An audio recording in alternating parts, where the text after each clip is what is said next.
I'm retro. Let's get it. We in the chop shop, we live in the chop shop. We talking sports talk, we live in the chop shop. We in the chop shop, I'm talking sports talk. So turn your dials up, it's live in the chop shop. We in the chop shop, we live in the chop shop.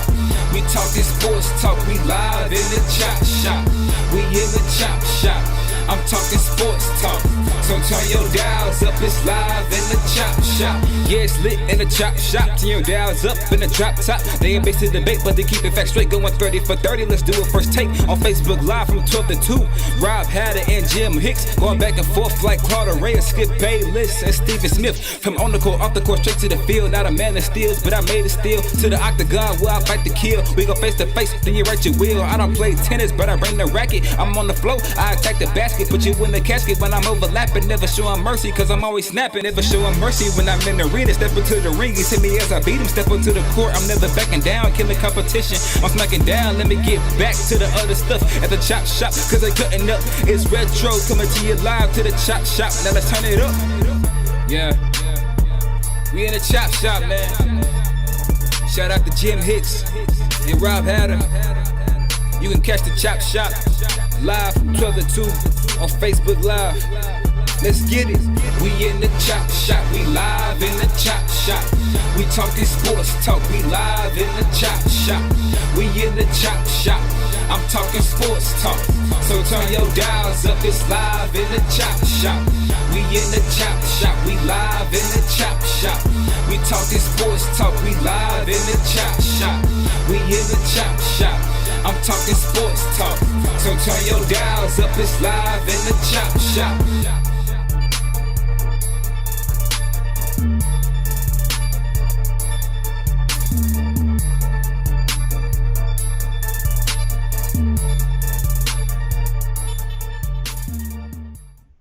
H-Town, what's up?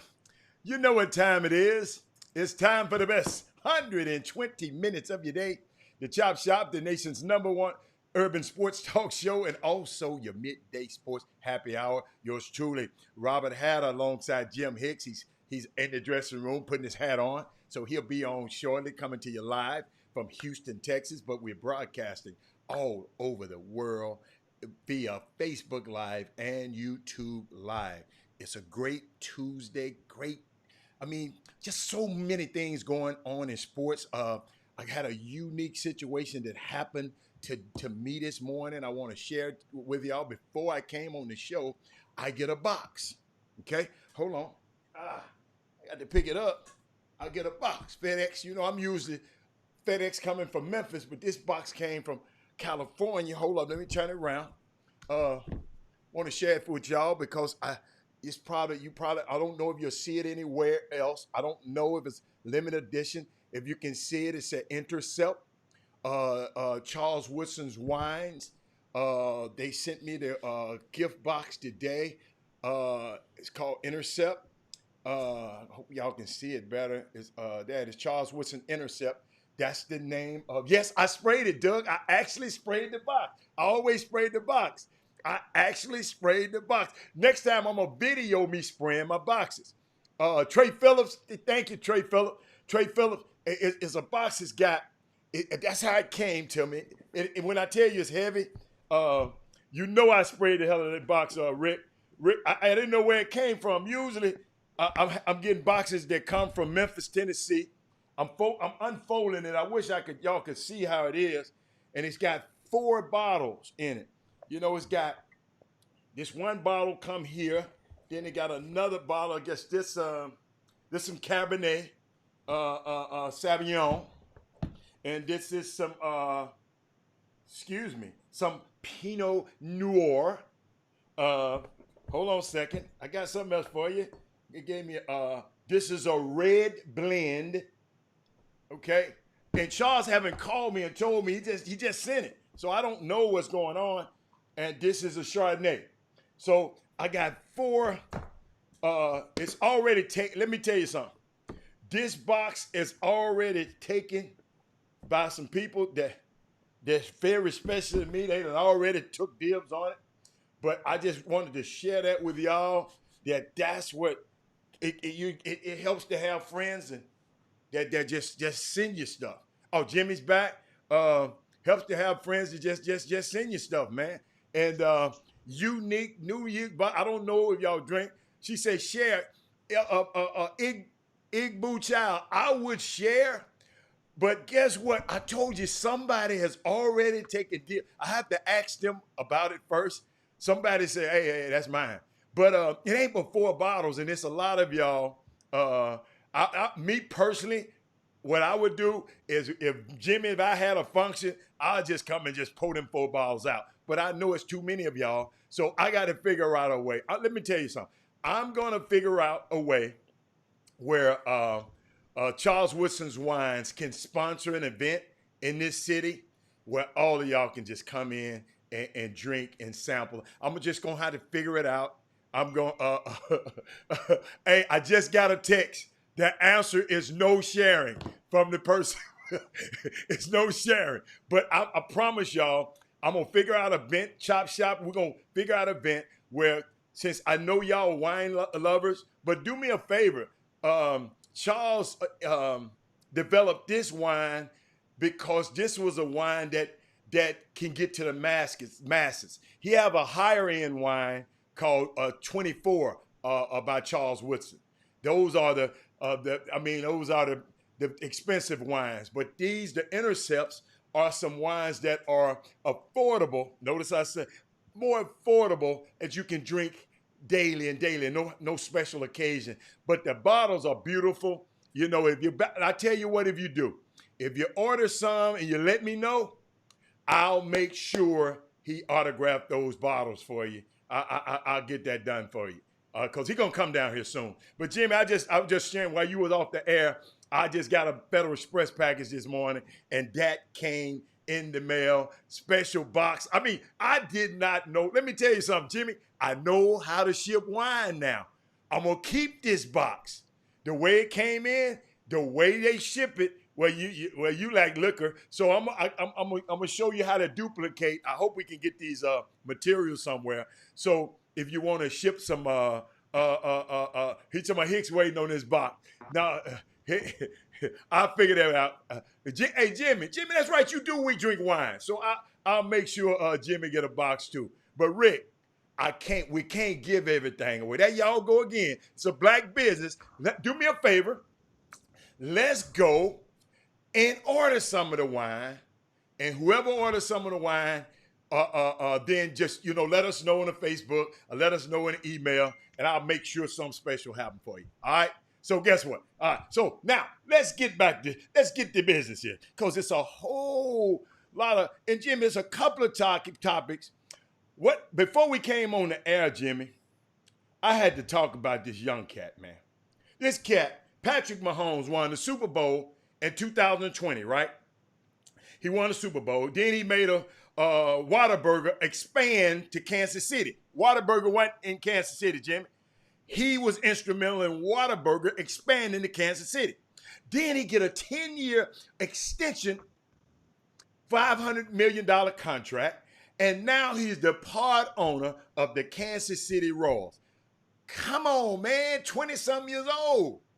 Jimmy, the Royals announced their newest member of their ownership group is Kansas City quarterback Patrick Mahomes. Awesome. They changing the game. These young athletes, I love being around them. I love the way they think. I have to get me one of these top athletes like that so we can make sure he do stuff in all our community. So that's Jimmy, I promise you, I shout that out to him. I'm glad to see that young men like him are going. And today, Jimmy, is National Vote by Mail Day. Voting by mail is easy and safe. Take a few minutes to request your vote by mail ballot. Then get your family and friends to do the same. Request your ballot early, send it back early, and fill it out carefully.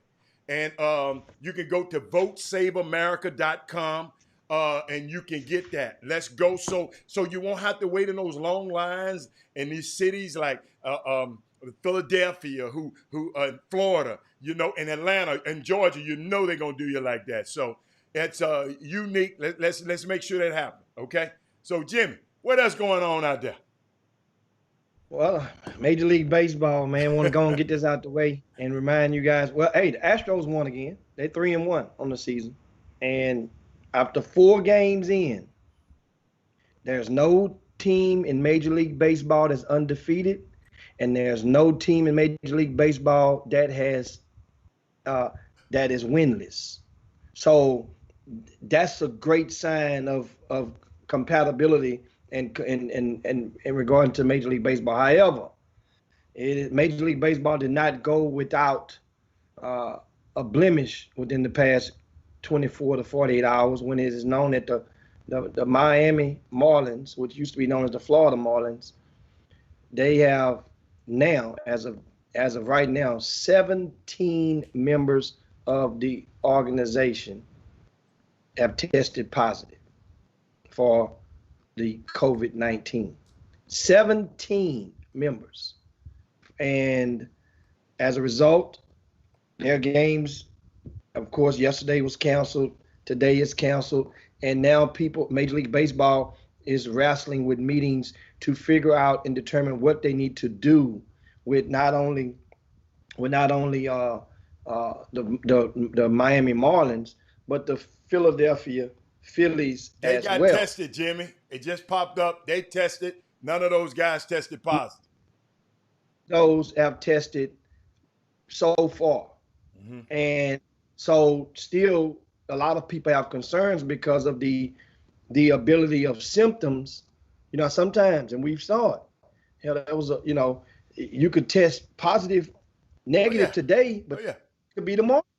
Mm-hmm. You know, so that means some people are requesting that Philadelphia need to sit for 5 days and they get another round of tests and make sure they clear that hurdle. That's like 2 tests, kind of like what they're doing that's in the NBA with the bubble. It's not counting, Jimmy. They can't duplicate that one.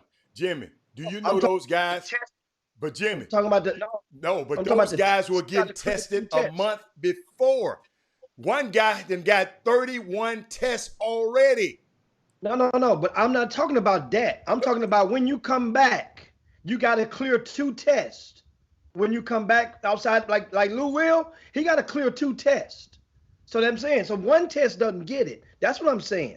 As far as like the NBA, you got to clear 2, and that's what it should be for Philadelphia, for the Phillies, and far as the Marlins, bottom line is the least case scenario.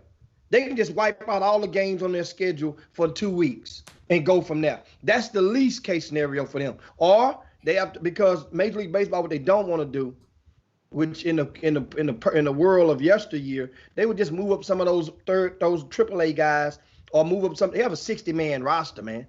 It's a 60-man roster. Jimmy, I thought they wasn't paying the farm teams. I mean, I thought they wasn't even paying those guys. There's not no farm teams playing.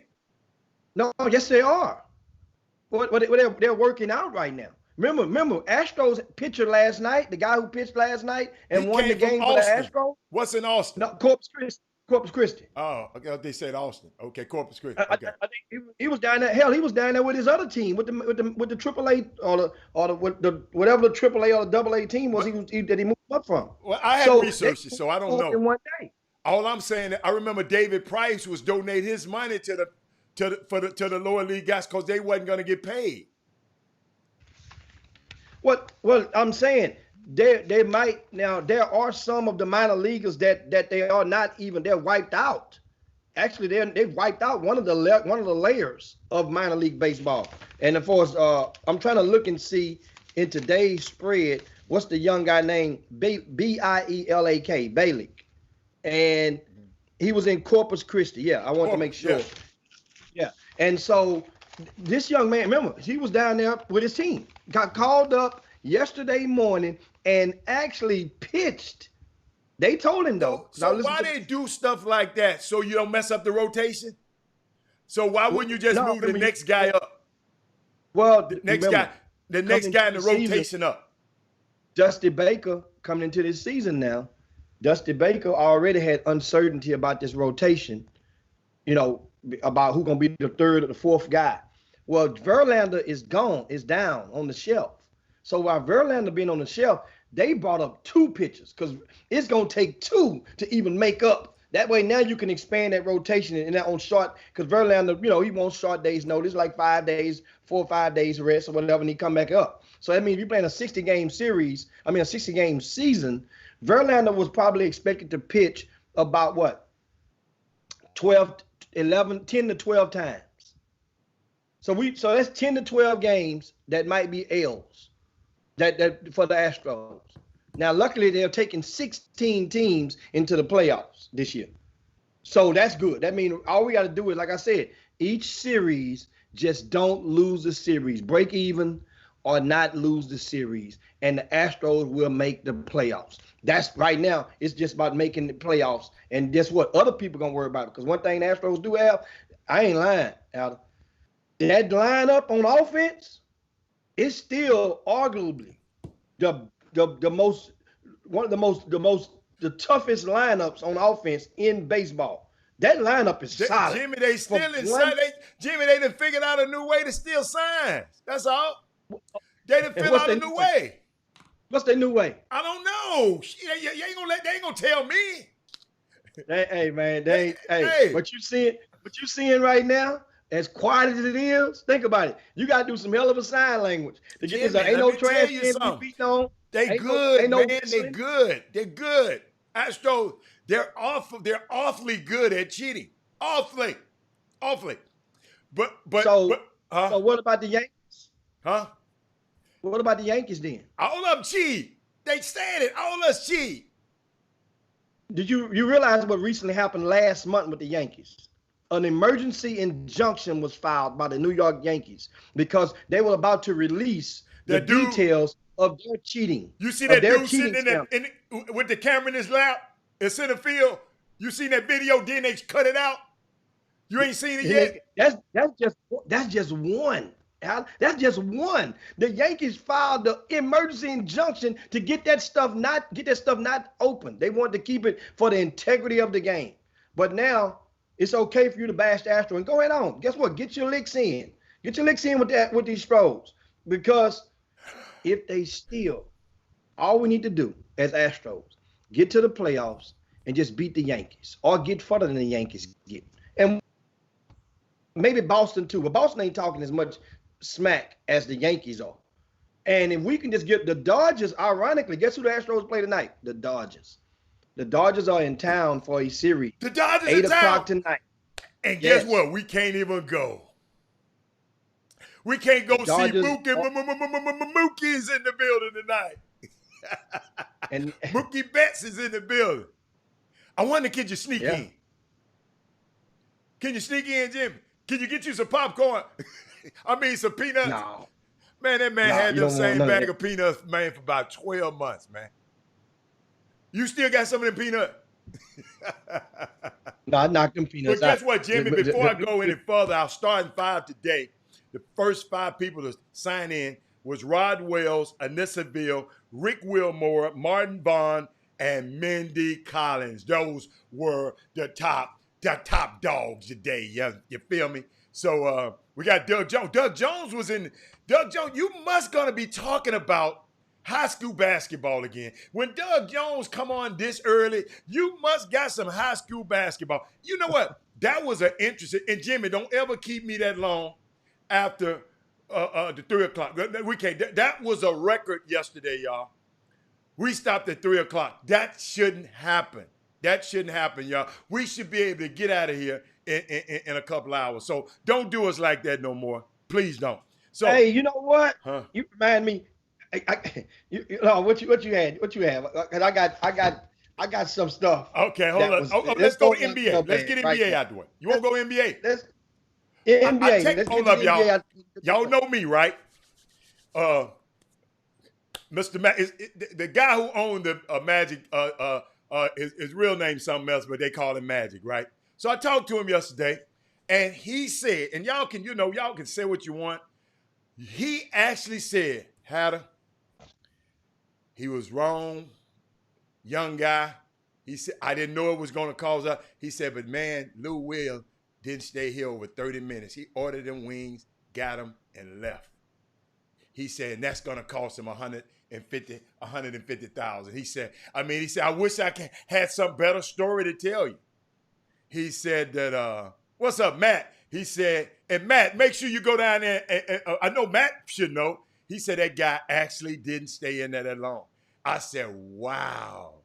And Jimmy, it's a little beef online. Well, hold on. Let me help you out, y'all. Starting Thursday in the NBA will resume and their random urine testing for steroids, PEDs, and masking agents and diuretics. Because during the bubble, I forgot to announce that to y'all, they weren't testing for that during the bubble. Thanks, Matt. They wasn't Jimmy. They was not testing for that. So they allow so you can get your smoke on while you're in the bubble, because they know if they smoking, they're gonna be cool and they're gonna be chill. You follow me? I don't know how many do it, but the NBA, I did not report it on this show, and I should have. We didn't talk about it, but they relaxed the rule. But my thing is, marijuana stays in your system, Jimmy, a long time. So How you know? huh? Dude, come on, man. Well, you already know. I'm crazy enough. You already know I ain't smoking nothing. But Jimmy, I got doctors. I got doctors around me. They got gummies out there. And guess what? And I got enough smokers around me that I got enough. I'll put it like this: I got enough people around me that know how to beat the system. All right, let's go. So I'm sitting there thinking about that, man.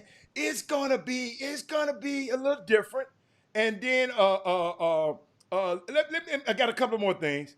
Hold on, Jimmy. Big Perk, you know,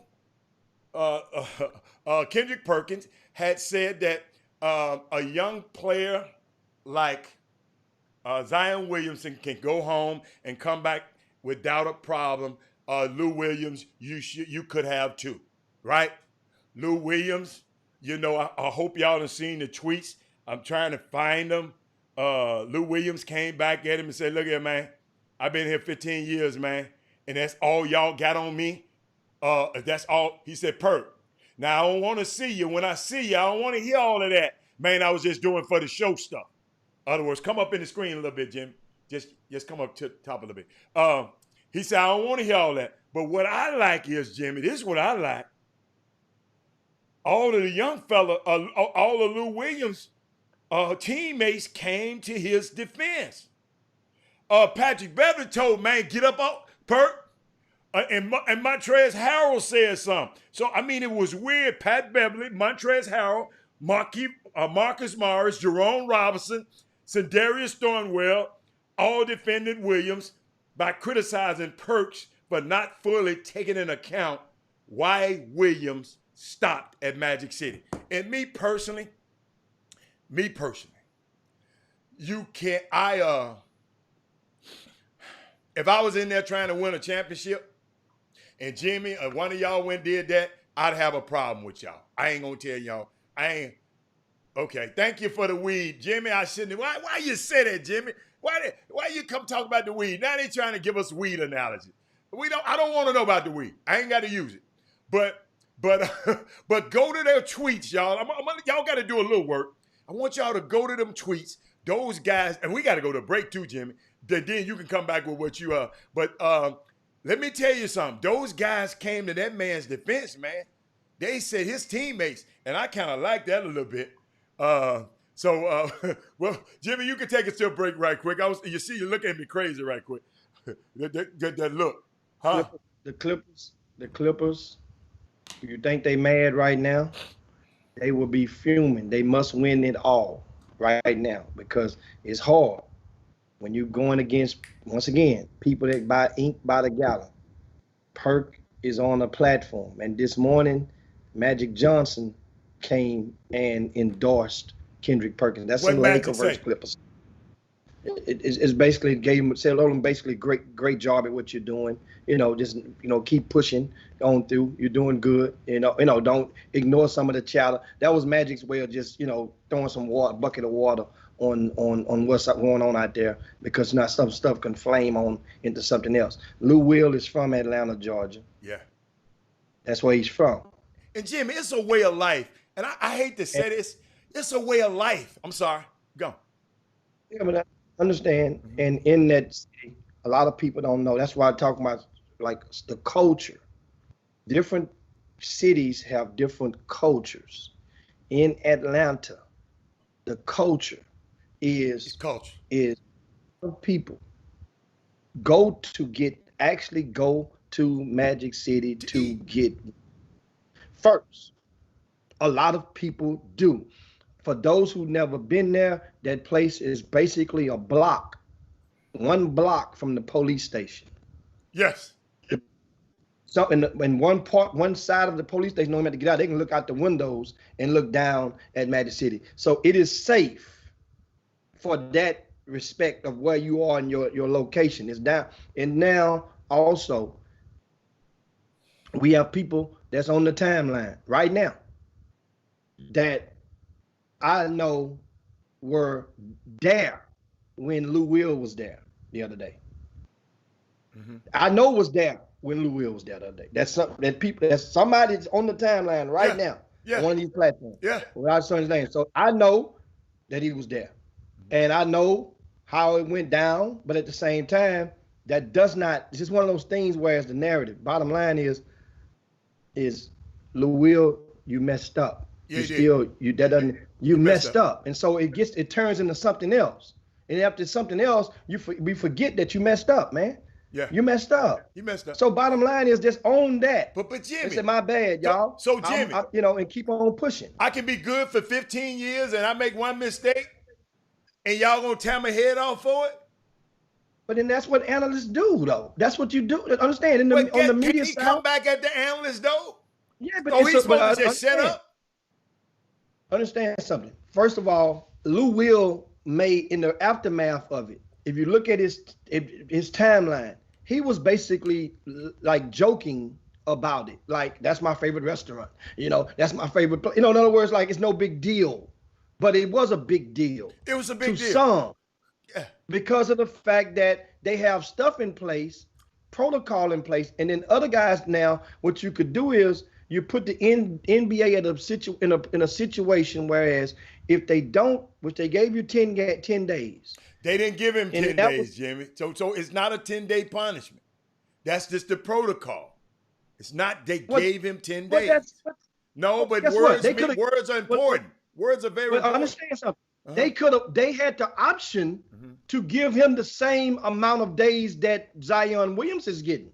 He's not getting the same amount of days. Zion is getting 4 days. And guess what? And that's the problem with this thing. Because how we know that Zion wasn't contacted with more people than Lewis did. Okay. And understand. Now, what I also read is that, here's what I read something. And I can go and do more study on this tonight. More study means go find some more about this. There is a company that those guys have to wear a wristband or something like that. You might know. I don't know the name of the company. Yeah. The NBA players. And that thing, remember, because the Gala guys were against giving their personal info. No, Jimmy.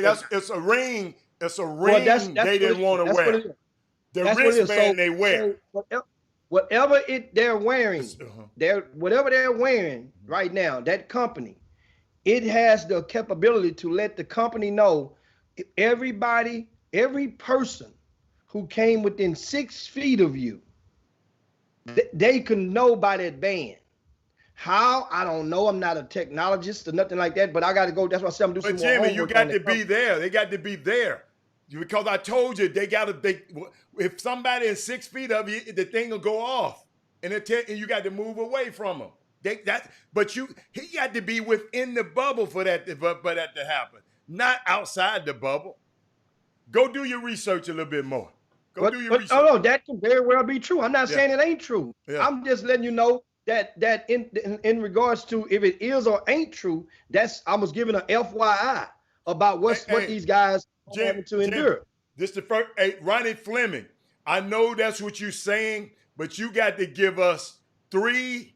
You got to give me. Ronnie Fleming just made he don't have an avatar on his YouTube feed. Ronnie Fleming, give me 3 sources that says that Lou didn't get tested every day while he was gone.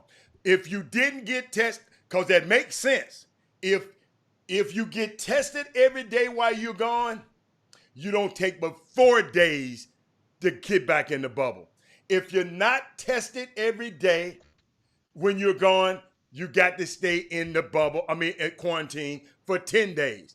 But I have not heard anybody say that Lou Williams wasn't getting tested every day, because he left on that Thursday, and then he came right back. So I got to get some sources on that one, Ronnie. You got to help me with that one, Ronnie Fleming, because Lou didn't really stay there that long. He went to the funeral, got the wings, and he got back out of there. So he wasn't a day. I don't know if he's doing a day without test. And your homeboy, Kristaps Porzingis, he's in the bubble, and Jimmy did not report to go get tested. So guess what he got to do? Quarantine. So it's just a lot of rules. You got to go get. I'm gonna go print that book out. Jimmy, you like to print. Print that 113 pages out. If you like, print it out. You like to read stuff like that. Yo, I don't care that much. I don't like to read stuff like that. I like to go and just get some stats and some facts like that. And remember, I told you that reading ain't my thing. Period. Well, counting money, my thing. Send it to Big Daddy. I ain't read a 100-page book, probably 3 or 4 of them in my life. That's why I read Little Henry book yesterday. It was about 25, 30 pages. I read the hell out of that. Oh yeah, yeah. No, but I like to read though. But that's unique, Ronnie. Ronnie, I just want. Oh, he said T-Mac. Now let me tell you something, Ronnie. Okay, all right. So Ronnie, I'm gonna tell you something. They got They got a show that every Monday the guy said where he's right and where he was wrong. So over the whole week, he'll go and figure out where he was wrong and come back and tell you where he was wrong and where he was right. Sometimes we on these shows, I've told you, Jimmy, I've sit and heard some people say something and I said, no, that's not correct. But guess what? Hey, when you live on TV, man, a lot of stuff can happen. Just like me and Jimmy. It's a lot. This stuff is different.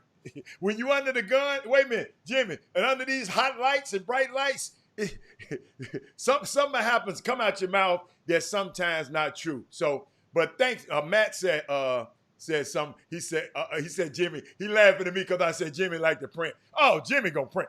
Hey, y'all, let me tell you something. We went to. I told this story before. We were and we just went through the break, so we forgot about the break. This is the second break after this one. But Jimmy, we went to New Orleans. We went to the Final Four. Man, Jimmy had this guy had Ronnie print. I don't want to tell him Ronnie. Had Ronnie printing up stuff. What's that? The cheat sheet. Had him recruiting, printing the cheat sheet up and big old box of stuff. I said, man. Jimmy said, man, look how much money I saved. I had to print up all this stuff. That one of the big old boxes. So that's why I say, yeah, he like to print. Yo, he's the. Hey, and hold up, y'all. Before the show, I always had to tell him. That's why we be running a little behind. Because I had to tell Jimmy, I can hear your printer in the background. He printing out stuff right before the show. So I'm just telling on him. I'm just telling on him right now. But it's all good. What else, Jimmy?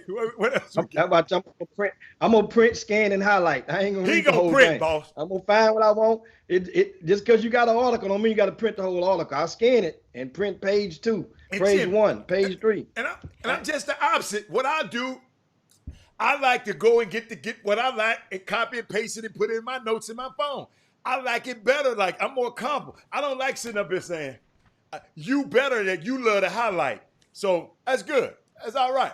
That's all right. Wait a minute. Huh? Time out. We got Barry McDonald. What Barry say? What'd he say, man? Is Jose Altuve going to let them rip his jersey off? Go Rangers. We 4 games into the baseball season, guys. 4 games in. And you know what? Rangers, you guys need to worry about the Diamondbacks. That's who you play today. Worry about the Diamondbacks. And watch what the Astros do to the Dodgers. Watch this. This is going to be so much fun.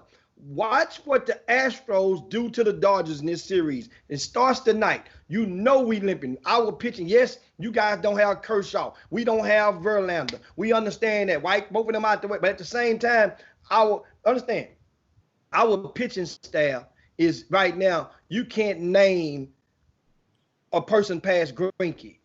You might remember James, because he pitched last. He's the only black on the pitching staff and black American, and you might know him by now, But watch the Astros, what they do to the Dodgers, and then we gonna come back and talk about it every single day going on through this series. If they didn't have a motive, especially think about it, the Dodgers talk so much smack about the Astros. Just watch. It's going to go down. They play tonight, 8 p.m. Central Time. That game is on Fox Sports Network. Tomorrow's game will be on ESPN, and that's a 6 o'clock tip tomorrow. I'm telling you, baseball, and guess what? You know what happens about baseball? The Astros ratings for their first at home stand almost doubled 2019 ratings. I'm talking about the television audience. Double. Speaking of ratings that went up, let's shift over to the WNBA. Mm-hmm. You see, ESPN has added WNBA games. 13 more games, baby. As a result, why did they do it? Jimmy, look what happened. Robert had to go watch them. ESPN want to watch them. Come on, man. See, that's why you got to give your own self credit, y'all, because don't nobody else want to give you. Think about this, y'all. Before that happened, ESPN wasn't thinking about it. They saw the Chop Shop on Monday and heard me talking about how good them games was. They get a girls 13 more games, man. Hey, Jimmy, I'm going with that story. Now, I got a question. We just go back a little bit. I'm just curious. We back to the Lou Will and the Perk thing, and the rest of some of the Clippers, including Patrick and the Montrezl Harrell. They clapped at Perk on social media. They did. Lou Will clapped first Perk clapped first. Perk took a stab at Lou situation, and then Lou clapped back. But when Lou's clapped back, Lou took it a little further and saying, basically letting them know that what could possibly happen to you when I see you in person. He didn't say it, I'm paraphrasing, basically saying, don't cheese and talking about it was just for TV when you see me in person. So that means, in other words, I think he meant don't cheese and laugh with me when you see me. Yeah, but you can take it. That's what I'm saying. I don't know. I'm not going to even ask Perk about that because that way you make him start thinking about it, and he can squash that. Yeah. But the thing is, then Montrezl Harrell leans in. Yeah. And he goes and threw a clap. That's a clap at Perk. Yes. Basically letting Perk know, you know what I'm saying, you don't want none of this smoke. Yes. And so now Perk was like, dude, I said what I said. You know what I'm saying? I stand by what I said. So now, here's what you have. I don't like that. Perk is not the first guy he clapped. Understand, first of all, instead of those guys saying, we got our guy back, Perk looked out. But what happened though, Jimmy? Jimmy, hold on. Perk, and I love Perk, but Perk said you're out of your league. In other words, you're not in your league. He put a hashtag. I'm a heavyweight. In other words, you're outweighed in this one. So exactly. that could be considered a threat. What understand? No, that was a clap back. No, but that's a physical threat. Physical, because you're talking about the physical. I'm bigger than you. So the big guy, I'm just saying, Montrezl Harrell said, okay, I'm big enough for you. understand. Okay. We know what he probably meant, but that's no way to prove it because the way that he worded it was he could be talking about him having no championship ring. I'm a heavyweight in the NBA. You know what I'm saying? We know what it translated to on the streets or what it could translate to, just like what Lou Will said could have translated to on the streets. But there's no way to virtually prove it because the way that he crafted those words. Jim. But still. What's my favorite thing, Jim? What's my favorite thing? I ain't gonna never talk to you crazy on Twitter. I'm gonna call you. And that's what somebody on there said. Pat Beverly said, man, you got that man's number? That's what Pat Beverly said. You got his number. They call him something. You got his number. That's the point that Patrick Beverly was trying to say. So, and when does the press see, you got to remember, we in a new age, Jimmy, where guys are just getting right out of the plane and right into the press. And it's just certain lines that, I mean, like Stephen A. Smith, it never gets physical like this. Or like, they go back and forth, especially him and Kevin Durant. They go so, but guess what Stephen A. Smith smart enough to do? Invite Kevin Durant mama on the show. But remember now, and somebody else had to go and help pour a bucket of water on that situation. Okay. And also remember now what Stephen A. Smith did do at that time. Know what else he did? Mm-hmm. Around that time is when he hired full-time security to be around him when he went out and about. Oh, yes, he sir. didn't used to have full-time. Yes, sir. Remember that now. I was hired there. Full-time security. KP ain't got, KP always don't have a bar or two with him. He got him, but he ain't got a full. But Stephen A. Smith, I remember I came on the show and reported to y'all at the All-Star game. We was in an ultra-private party that was surrounded by guards. You had to have Jimmy, it was so hard to get on Paramount's lot. It was on Paramount Studios lot. You can't even get through the guard. And Stephen A. Smith was the only one in there. And I'm not to belittle him, but he wasn't the biggest fish, Jimmy. He wasn't the red ant. It was bigger ants. It was a bigger red ants than him in this party. And they walking around with no bodyguards. Eddie Murphy, all them people, they walking down with no bodyguards. And Stephen walking around with a bodyguard. So, but maybe he got reason to, Jimmy. Maybe one of them guys might have, because we was at an NBA event, maybe one of them guys probably said, man, I see you, I'm going to hit you in the mouth. So, but I'm like Rick Wilmore. I don't like to hear us talk. Jimmy, even you were smart enough that you had a situation that you said, and you felt, and I promise you, and I can say it on this show, when you thought about it, you said, man, how did I let this clown get me? How did I let him get this much power over me? How did I let him have that much space in my brain? And that's when you said, man, I don't want to hear nothing from anybody whatever that dude tweet. That's how you're supposed to hound stuff. And guess what? I heard that at some point, you didn't even tell me. Y'all was somewhere not too long ago at somebody's transition, and y'all at least spoke. Somebody told me that. That's how this thing, we shouldn't, especially now, on TV. Notice what happened this morning, Jimmy. They said Greeny brought it up. Greeny. And all Perk had to say is, Greeny, me and my brother has talked. We have gotten that taken care of. Man, let's move on to the next topic about this bubble. That's when we ever get there. We'll be all right. Because I think that's a beef that don't need to go no further. No further. And guess what? I'm going to call somebody who know both of them and make sure he gets in the middle of that today, as soon as I get off this show. I'll do my part. What else you got, Jimmy? Well, Doc Rivers is a common denominator. He coached both of them. Yeah. And he's one of the common denominators that's Yes. active in both of their. I told you, I got it. I got it covered. So, I got it covered.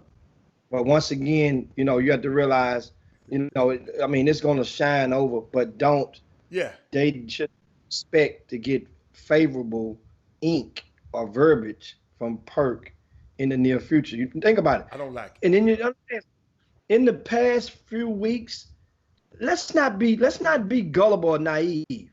Perk has went over and above the call of duty in representing his favor for LeBron James. Yeah. And understand now, that's L.A. Perk don't live in L.A. That's already a domestic disturbance going on between those two programs already, being that they both occupy the Staples Center. That's the Lakers and the Clippers. So this stuff we just thinking about right now, I really believe now that I'm paying attention. Once again, you can be looking at something not paying attention. I'm paying attention now. This started way before the chicken wing gate. Yeah, I understand it, Jimmy. And I like that, but me, I just don't like it. On Twitter, you ain't gonna never know I'm mad at nobody. Not on Twitter. No, not for the whole world to see. That mean I ain't gonna do nothing if I'm tweeting about it. But Melvin Dews, I want to address that one. Melvin Dews, Austin Rivers said Austin Rivers had to leave a bubble for a family emergency, but Doc Rivers didn't need to leave. First of all, this young man got his own family. Austin Rivers got his own family. Doc and his mama ain't together. So it might be somebody on his mama's side that Doc didn't have. And guess what? And Austin Rivers lives in Orlando. So he's not going far. That's where his mama and his girl and all them, they in Orlando. So he got friends in Orlando. That's where Austin Rivers grew up. So it's possible for him to have a family emergency and not coincide with his dad. It's possible. They're blended. No, they're not blended families, but for divorcees families. So I just thought I'd add that to it. What else you got, Jim? We welcome a lot of you guys to the Boom Boom Room, and of course on the YouTube and the Facebook feed. We're gonna ask you guys right now if you would be so kind to share the show right now. You just hit the share button. Let's share this thing to your timelines, to your friends. I see Herb Baker and Jordan's in. Yeah, Michael Jordan. I miss Herb. Yeah, and also Walter Yates just chime in. Walter Yates he was Kendrick Perkins' high school basketball coach. At Beaumont Ozan High School, and Walt says, "Man, Perkins asked to tell the truth. The more controversial, the better." ESPN is writing the checks, Well, he and told yes, us true. that basically. That's it. And I like. Listen, I love what Perk is doing. I'm talking about the Twitter part. Is that part of the ESPN? The Twitter part? No, it's an extension. Remember, it's an extension. You can get in trouble by what you say on that Twitter. Okay, they can fire you. I'll lay you off. So I'm just me. I guess that's, hey, different folk for different folk. I know we got a guest coming up, Jimmy, shortly, I hope. Top of the hour. About a who? Top of the hour? At the top of the hour. You want to take a quick break right quick? Yeah, we got a minute, good? then we go to break. We come right back. Then we come right back into the guest. Okay, now, Walt wanted to address that. Understand what Perk is going into the territory, what he's facing now, and I'm quite sure that in being understanding there are different layers. He's at the highest level of mainstream media because he works for the worldwide leader in sports, a conglomerate. Talking about Walt Disney. Disney owns ESPN. Yes. Well, here's the deal. At some point in being controversial or telling your truth, is no way to have it both ways. At some point, Perk, and that's just one of many points, he's going to piss people off. Yes. That's just as me on a smaller level, me with RCS Sports. Yeah. When I'm writing, and I mentioned yesterday, and we talked about it yesterday, and I mentioned some afterthoughts from an event, and I mentioned about a kid that may not have performed up to what his expectation or up to what my expectations was of him in a game. Well, that might not sit well with his folk. You see how this stuff goes? So that means now when they see me in person, it's a scowl, it's a frown, it's a, hey man, you hating, it's a, hey man, you know, so now all that goes into it.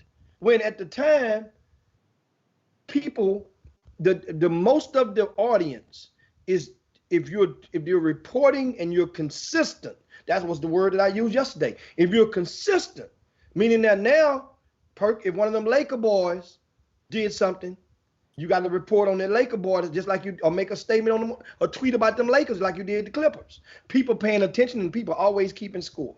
That's the only thing what he's going to be faced. Because now, if you're only going to speak on one club, then that means you could be accused of people going to assume you have a bias. Like Damon Jones.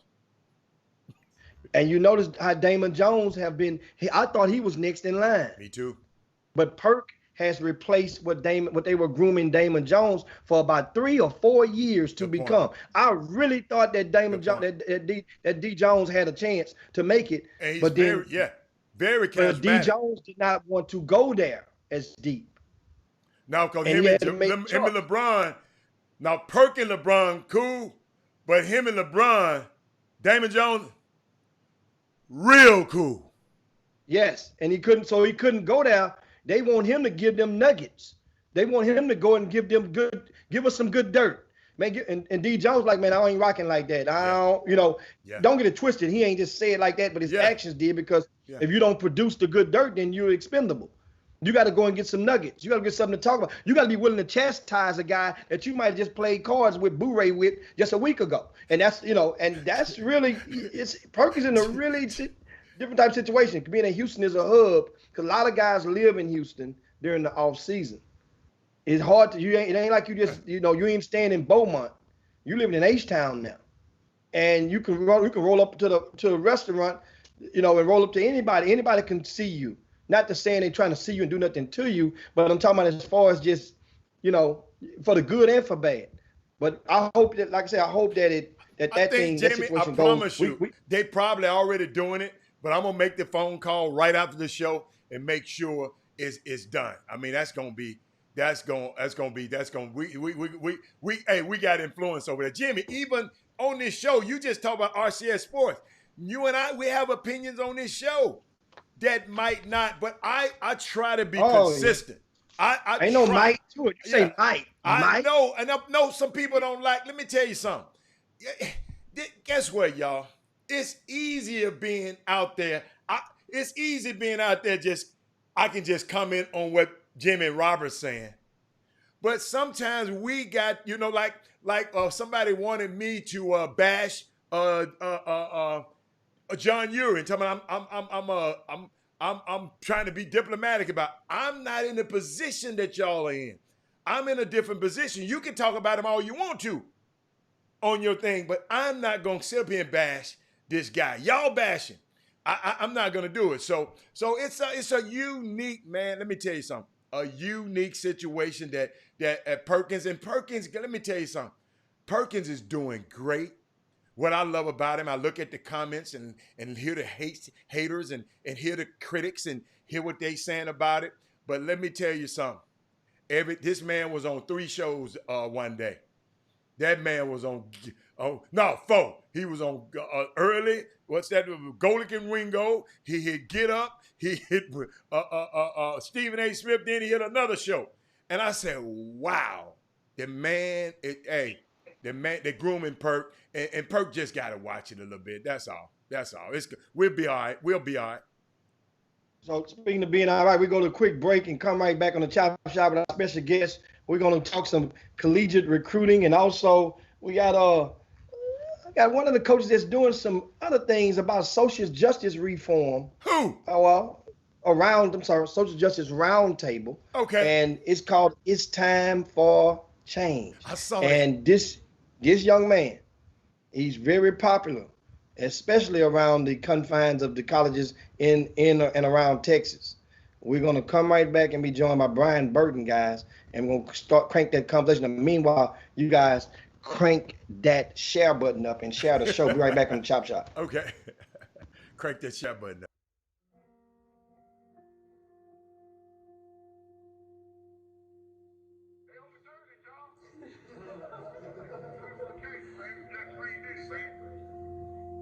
when I made the decision to not be a professional athlete for that first year, it was really out of a desire to just prioritize the things that I was being convicted are most urgent. And it's really interesting how 2 years after that decision, we are literally being kind of forced to address some of these things that I was moving in that direction of. The work that Maya has been doing is so important because she was doing it before it became more relevant to the world. To be honest, she didn't do it for recognition. No justice! No peace! No justice! No peace! How deep is a commitment to a cause that it compels you to walk away from the accolades, the trophies, the game you love, and the life you know? Ask Maya Moore, who took a leave from professional basketball at the zenith of her career to fight for justice. One of the greatest basketball players in the world will not be playing in the WNBA this season. Maya Moore announcing today that she wants to focus on her family and some ministry dreams. We need to be people before players right now and just say something because we're hurting. We have a chance to really take this time and energy to recreate something more beautiful. We can actually do something about what's going on. People were questioning, why are you stepping away from the game? Like, that has time, that can wait. And now, 2 years later, a man is free because of her. And I think that says a lot about her character, but that also says a lot about where she came from. To athletes who want effort to determine outcome, a level playing field. Welcome back to the Chop Shop. We're officially on the back nine. You guys know what that is. It's time for me to crank up that purple. As you young folk know, I'm twisting the top off. Halla had some purple grapes. I got me some purple during the break, and I'm good. I'm gonna pour it in my glass right now. Meanwhile, I'm gonna bring on our special guest of the hour, and we have a young man who's been a college coach for most of this decade, and he has he's been in the homes of many, recruited many, landed many, and got many of college coaches pay raises indirectly and directly for his bosses. And without further ado, now he's making the effort. You know, you have different like Zoom calls and workshops and stuff that is going on, but this one is a little different because he purposely went going the extra mile. It would take place on this Thursday evening, to pair white people of influence in basketball with black people of influence. So now the conversation is not just so one-sided to an audience. That means now it's dialogue going one for one all the way through the different step of the way. So I think that's intriguing with an effort of increasing the white viewership, because if we are just talking amongst each other, then the most of you guys who are listening are likewise, are the same hue. Echo chamber. That's what I mentioned before. On these conversations, and I was right on the money on this. If everybody can grab a white ally and bring to the screen, to the table, it will help them to understand things about us that they may have thought they knew, but they really didn't know. But Jimmy, if he your ally, how he don't know you? Man, you know, people get married and don't know each other until they take their shoes off. Until they just acquaintances of yours. So you mean acquaintances who don't really know you? That's what you're saying. So not friends. Ally mean a person that's a supporter of you. That's an ally. A person that's on your side. Okay. So that's what I meant. A white person, a white ally. That means a person that's on your side. Okay. I could be on your side and not really know about you, not really care that much about you. I can endorse you if I'm down with you. I'm gonna rock with you because you might just be in the basketball field, in the sports field. And really, you know, so that's the kind of, now our guest today, guys, is Brian Burton. And we'll bring him out of the dressing room right now. And Brian Burton jumps on the screen with us. And what's going on? Welcome to the Chop Shop, BB. What up, fellas? What up, fellas? How we living? Going great, baby. Going great. I got to get you. Yeah, I got to get you. Yeah, I got. You got to fade him a little bit. How? While you fading, I talk to him a little bit. I got him. He coming on there. Hey, I I hope you guys staying healthy out there with all this going on. I know Houston's supposed to be a hot spot. Now, it's a hot spot for many things, but we don't want you getting sick out there. We got to get you right. Man, we're doing the best we can, man. That's all I can tell you. Doing the best I can to stay out these people's way. Say, man, all I can do is germatize. every so many minutes, I can germatize and mask up, and the rest of that stuff, it just got to fall where it may. And now, is that part of what your purple stuff is doing too, Jimmy? Is that a little bit of the remedy too? Well, the purple stuff? Well, Yeah. this is straight now. Look, understand. See what the cup say? See what the glass say? Mardi Gras. Every day Mardi Gras. When I put that purple in my cup. Hatter, how you do it every day, man? How you do it every day, Hatter? I don't know, but this what I'm doing every day right here. Right, Hey. right. That vino. Halle I got the vino. Got that rip over there. That's a free sample you got over there. You know what I'm saying? And so now look, tell me something. The Social Justice Roundtable. This is the second one that you're doing. Yes, sir. Right? Yep. Tell us about the first one and what inspired a second one to even become. Yeah, great question. So first off, excited to be on. These are two of my day ones right here. Me and Hicks go back 16 years, all the way back to when I was a JUCO assistant at Collin County. Matter of fact, when we first met back in the day. So, Hicks has been a day one rider since the beginning. He been putting up with me for a long time. So appreciate that. Love what you guys doing with the show, the advancements. And then Hatter, we met, I think, at a Lucas camp when I was working with Jimmy at a Lucas camp. And you were telling me about Memphis and Penny Hardaway, Alan Branch and the dudes, as a matter of fact. Yeah. And shortly thereafter, I was down there recruiting a kid named Jonathan Simmons, who was really good. Wow. And then you were able to, be a great mentor for me and how to help him in some of his situations. So we go back all the way back. Yeah, we were in a trench. We were in a trench together, trying to make stuff happen. Yeah, I'll never forget that. That's good. We're gonna that's gonna be in my book one day. Good. I'm glad I made it. That means I'm doing something. Yeah. That means I'm doing something, man. So first, I want to say great thanks to Adam Gordon, RisingCoaches.com. So Rising Coaches is almost like a Facebook or LinkedIn for college coaches or high school coaches or any level coaches. So you can be at any level and get a membership. Membership very inexpensive, $10 a month. Nothing at all for you to invest in yourself. But it's a huge networking tool. It's a great way to be able to. They have over 10,000 videos that are logged from all the years that they've been doing, different guys presenting. And then they've allowed some people to have, so they have different guests that come on, kind of like you guys do, to present basketball. And then they've also allowed some people to kind of in this new Corona pandemic Zoom era that we're in, allow some different people to be able to host weekly shows, so to speak. So I've been blessed with an opportunity to work with Adam Gordon and Rising Coaches to create something called All Access Coaches Corner. And we've had 2 social justice events. This will be our second one.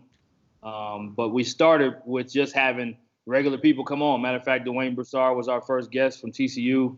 Ross Hodge was second, who was just voted number 1 Conference USA assistant coach. Ross Hodge was my former head coach when I coached Jonathan Simmons back at Paris Junior College. So that's how things come full circle. But so we have weekly guests on. We've had some different panels with 6 different coaches. NAI, we had Larry Cordero and some other NAI coaches on. But the social justice really kind of hit my heart. I think I was watching a sermon, matter of fact, with John Gray, who's a pastor there in Houston, with Joel Osteen and Stephen Furtick. And it was the first Sunday after George Floyd's murder. And they had a conversation on stage, and it was so powerful because you got to hear both sides of the lines, both sides of the racial lines for the first time in front of everybody. So it gave me a lot of confidence to have more conversations and more context for those conversations. And then probably shortly thereafter, I felt it really strong on my heart. God put it on my heart to just figure out how to make a difference in our community, in our basketball space, because obviously we know that there's a large amount of black coaches, but there's also a large amount of white coaches, and there's other different races of coaches too. But wanted to put something together, talk to Adam. He was awesome. They had already had a roundtable before. Ryan Price and him collaborated on putting the social justice town hall on. So the first one, we were blessed. We had 14 panelists, different basketball leaders, 7 black, 7 white, and we wanted to create a conversation. So we wanted to have some thoughts, some conversation, but we also wanted to have where each guest was paired up with a person across racial lines. So 1 black coach, 1 white basketball leader, so to speak, and they got to ask each other questions.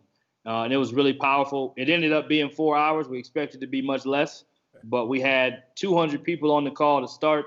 And by the end, we still were almost at 100. So we still kept a lot of viewers still in. So, and that's on YouTube, on the All Access Coaches Corner YouTube page. So yeah, that's kind of the foundation. And then there were so many people during that call that said that were either messaging or even the panelists that talked about, we have to do this again. We must keep this conversation going. We have to keep this insight in mind. We can't let this conversation die. So, just kind of being compelled, like I said, God put it on my heart, and I really wanted to figure out how I could make some impact and change within my space.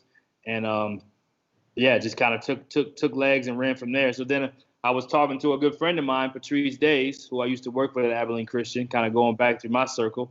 And he kind of mentioned possibly doing some things with some grassroots and some junior college coaches. And I thought it was a brilliant idea. So he's going to be one of the co-moderators with me, along with Adam Gordon. And I forgot to mention Kabril Huff from last time. He was a co-moderator, and he was a part of Minority Coaches of Georgia. They had a Zoom call that had over 450 coaches on at once. So that was the first one I ever saw. So Kabril, I wanted him to be on to help coordinate the first one. So he was a co-moderator along with Adam Gordon, and then now Patrice Days on this one. So that's kind of the background. We got Jim Hicks. We got a couple guys from the media, from basketball media from Texas. And then we have a couple grassroots coaches. And then we have a lot of junior college head coaches. So the idea is to change the format this time. We will have kind of some moderated questions to start. And then we'll have open audience questions, which we didn't have last time. And then the very last thing we'll have is those paired conversations again, which we think are very powerful. So, excited to be on and talk about it. I just want a quick one. We're going to go to break, but I want you, when I get back, I just want you to tell me what you mean by the paired conversation. Did y'all have them on camera, or y'all got off camera and talk to each other when you're paired? You can talk a little bit about that, but we're going to take a quick break, Coach. But I did, because you said it twice, so evidently it's important, the paired conversation. So I want to know a little bit more about it. Okay? Chop Shop. We'll be back. No doubt. In just a minute.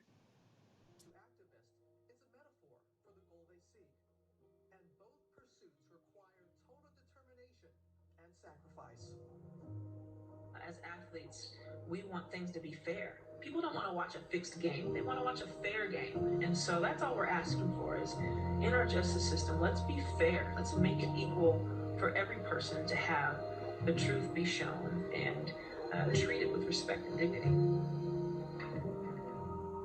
Maya's journey through the criminal justice system was a sobering experience, testing her faith in people and institutions. But throughout the process, she was grounded by her belief in the character and the innocence of her friend, Jonathan Irons. My eyes were open to the realities of mass incarceration and prosecutorial misconduct and criminal justice reform. The biggest challenge, I think, has been trying to stay encouraged when the system and the people and the leaders that you've entrusted to protect you are the ones actually oppressing you. This court issued a judgment granting petitioner a conditional writ of habeas corpus in order that his convictions be vacated and the petitioner be discharged from custody. One of the most rewarding things I've been able to do at that time is to show up and to be present and to advocate for Jonathan and for the general cause of what it really comes down to is dignifying people and saying there's no one that is beneath getting justice. Maya Moore stuck in the sports world, stepping away from basketball. Back to the Chop Shop, your midday sports happy hour, the best 120 minutes of your day. We have live with us. We have Brian Burton. He's a college coach, a career college coach, and now he's diversifying his career with bringing some social justice conversations to the forefront. And as we mentioned going into the break, whites and blacks alike, you have conversating. How is that going so far? And what's now, the Jimmy, plan you for got to Thursday? answer my question first before you go back to that. I asked him a question before we got off the air. I asked him about pairing. He mentioned pairing the college coaches up, and I wanted to know, are you pairing them up on the call, or are you pairing them up when they are off the call? You know, off the call. What's this pairing thing, and what's the significance of the pairing up thing? That's what, and then we can go into that. Mm-hmm.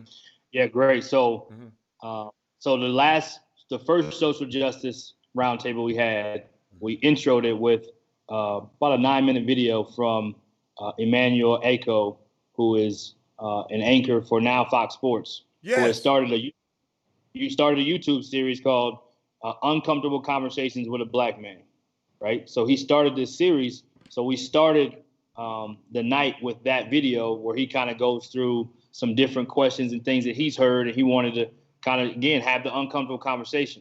So in order to kind of set the tone for the night. So then the second part of the night, we had each speaker, each panelist got to give opening statements. So that was about, roughly 2 to 4 minutes per person. So the next part was the paired conversation. So how the paired conversations went, they knew in advance who their paired partner would be, okay, who they were going to have this uncomfortable conversation with themselves. And they exchanged the questions through myself, and I shared it with them. So they knew who they were going to be lined up with. So let's say you were going to go with Joel Osteen. He's somebody in Houston, okay? He's a white guy. He's a leader. So you knew that you and Joel were going to have this conversation. So you sent your message to me. I sent it to Joel. Joel sent his to me. So you knew in advance what your question was. So you had some time to prepare. Mm-hmm. But then in person, we did it on Zoom, again, in front of 200 people on YouTube Live as well with Rising Coaches. And it was organic, even though they knew the question they were being asked, because then the person still had to ask them right there in front of them. Mm-hmm. And then you're having this conversation with that person. So really powerful. We actually chopped up each one of them on YouTube. So if you just wanted to watch a particular 10-minute conversation between the two people, you could watch that. But yeah, we found it to be really powerful. So that was one part they really wanted to have again, because those conversations aren't conversations that everyone feels comfortable with. And if you watch someone in your own space, in your own lane, which is basketball for us, to be able to have that conversation, well, now it may give you more confidence to have a better conversation with a player, with a parent, with a recruit, or with a fellow coach, again, in your lane. And the one part we changed for this time, we have some moderated questions. So we actually have some pairings where there's two white coaches or white leaders of basketball paired together, and also two black as well, because there's certain questions that it's a little bit different, because there's going to be times where maybe a black coach isn't around or a black player, and a white coach may need to talk to another white coach about something that we're not privy to those conversations. So we wanted to also open up that gate this time to show people to get more comfortable. It's all about getting comfortable. It's all about having an awareness, and it's all about getting some education and feeling like this is a conversation that not only is needed, but it's so valuable and powerful when it's done the right way. Awesome. Jimmy? And now I want to ask you I asked earlier about, the white commentators, because my thoughts has always been for, that since the George Floyd tragedy, that a lot of black people need to have conversations with white people and vice versa. Yep. And with basketball, a lot of our community, a lot of white people are being reluctant because a lot of them just don't want that type of drama. Right. Engaging in a conversation which will ultimately feel like a trap. That's what a lot of folks, when it's one-on-one, and they'll come into a conversation, they know they have 2 or 3 or more, then they feel comfortable engaging in that talk. I don't care if it's only one of you, but not many of them are willing to come and do a parallel dialogue about this stuff. Why is that? Why is it that you think they're not comfortable? That I think they're not comfortable? It's funny. At one point in time, a female basketball leader had this conversation with me, and she said, even though sometimes right now many white coaches or many white leaders may feel uncomfortable, or even regular non-basketball people uncomfortable having this conversation, she said, she made a great point. She said, Black people have been feeling uncomfortable all this time. We've been walking on eggshells to make sure we fit into their world in a lot of ways, because it's minority majority. Let's just call it what it is. So when you're the minority, you're trying to fit into the world of the majority, right? That's what we raise our kids to be able to assimilate to. Hatter, your son went to a really high institution as far as academics, but at the end of the day, to get into corporate America, it's still predominantly white. So you have to be able to assimilate to that world. So I think for us, we've been walking on some kind of an eggshells for a long time. So it is uncomfortable. And I think more than anything, they don't want to say the wrong thing or push the wrong button and be put on blast, so to speak. But I think that's part of why, again, we wanted to have these conversations once a month in front of people where we can actually show that, hey, this is okay to do. And you don't have to be perfect, right? You can own up to, there's some humility involved. We all need a lot of love and understanding, but we both people on the panel get to ask a question, and both people have to listen. And that's the bigger part of it. You're not going to understand somebody across the lines from you the same way. So I would say almost in a similar sense, and I want to give full respect to all the women and everyone involved in the Me Too movement, but there was a long time where women were silenced and they couldn't come out and say what they maybe wanted to say about things that were injustice or wrongs that were happening to them.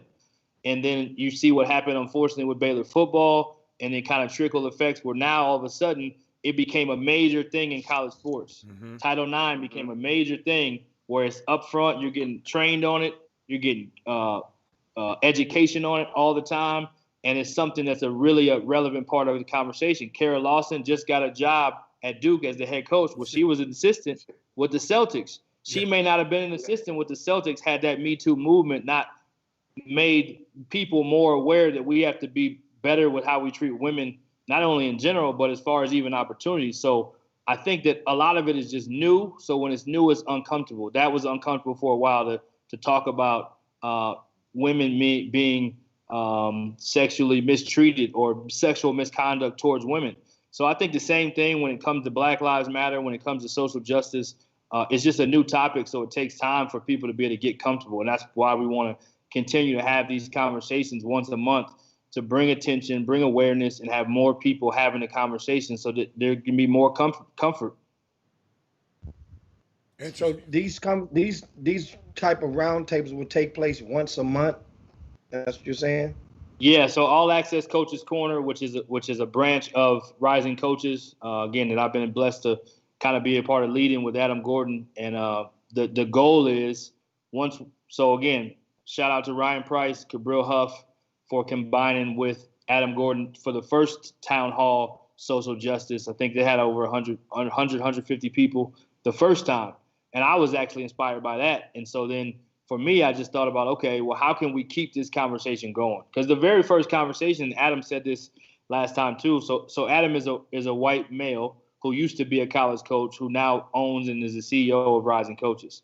And he said it after the first roundtable. He said, you know what, there was a lot of anger the first time we had a roundtable, or the first time we had a town hall meeting. It wasn't a roundtable, it was just a town hall meeting. And so the second one, you could hear there was a lot more healing, but also just what can we do to really make impact? What can we do to really make change? How can these are some things we're doing. Hey, here's some things we're doing. Here's some things we didn't even consider. So again, having that diversified panel of half in Black and half white gives a different part of the conversation. So again, we want to keep, as the young kids say, applying pressure, but in a positive way, because we want to keep this conversation inside in mind. So the goal is with All Access Coaches Corner to have a roundtable once a month at the end of the month around social justice, somehow, some way, with different leaders, different panel, different kind of creative ways to keep the conversation going. Because again, it's too important, and we have a window right now. It's almost like when you get contract negotiations, so to speak. If you're a player, we're talking basketball, right? You got to ask for what you want up front, because if you don't, you might not be able to get it later. So I think that's the important part of this whole conversation is, what do we really want to get out of this? What do we really want to accomplish? And how can we continue to just, again, shed light on this really important topic? So you're saying, I'm listening to you. I want to ask you a question. What have you learned from your meetings here? What have you brought out? It's one nugget. Something just got you, because something can keep you coming back. What is the thing that just grabbing you, that's something that you want to work on? You know, because sometimes we all over the place, but if we got to start focusing, somewhere, you know, because I'll never forget, Brian, we used to always talk about this thing was about civil rights a long time ago, civil rights, right? But we just couldn't fight for that, because I never forget when some of the civil rights leaders were talking about when they leave that city, when Martin Luther King them come down and rile them white folks up, and they leave the city, they got to live down there in Mississippi. They got to live with that crazy sheriff and and we was talking about civil, but what about the rights of black people just being treated right? What about the rights of, social justice? We just saw a commercial about Maya Moore. She took off. She still ain't playing because she says she got some more work for to do. What about? It's just a lot of things that it's a lot of things out there. But what are you? What in this coach's corner and in this coach's meeting and all access? What did you get out that you can see that's an actionable item that we can move forward on now? Yeah, that's great.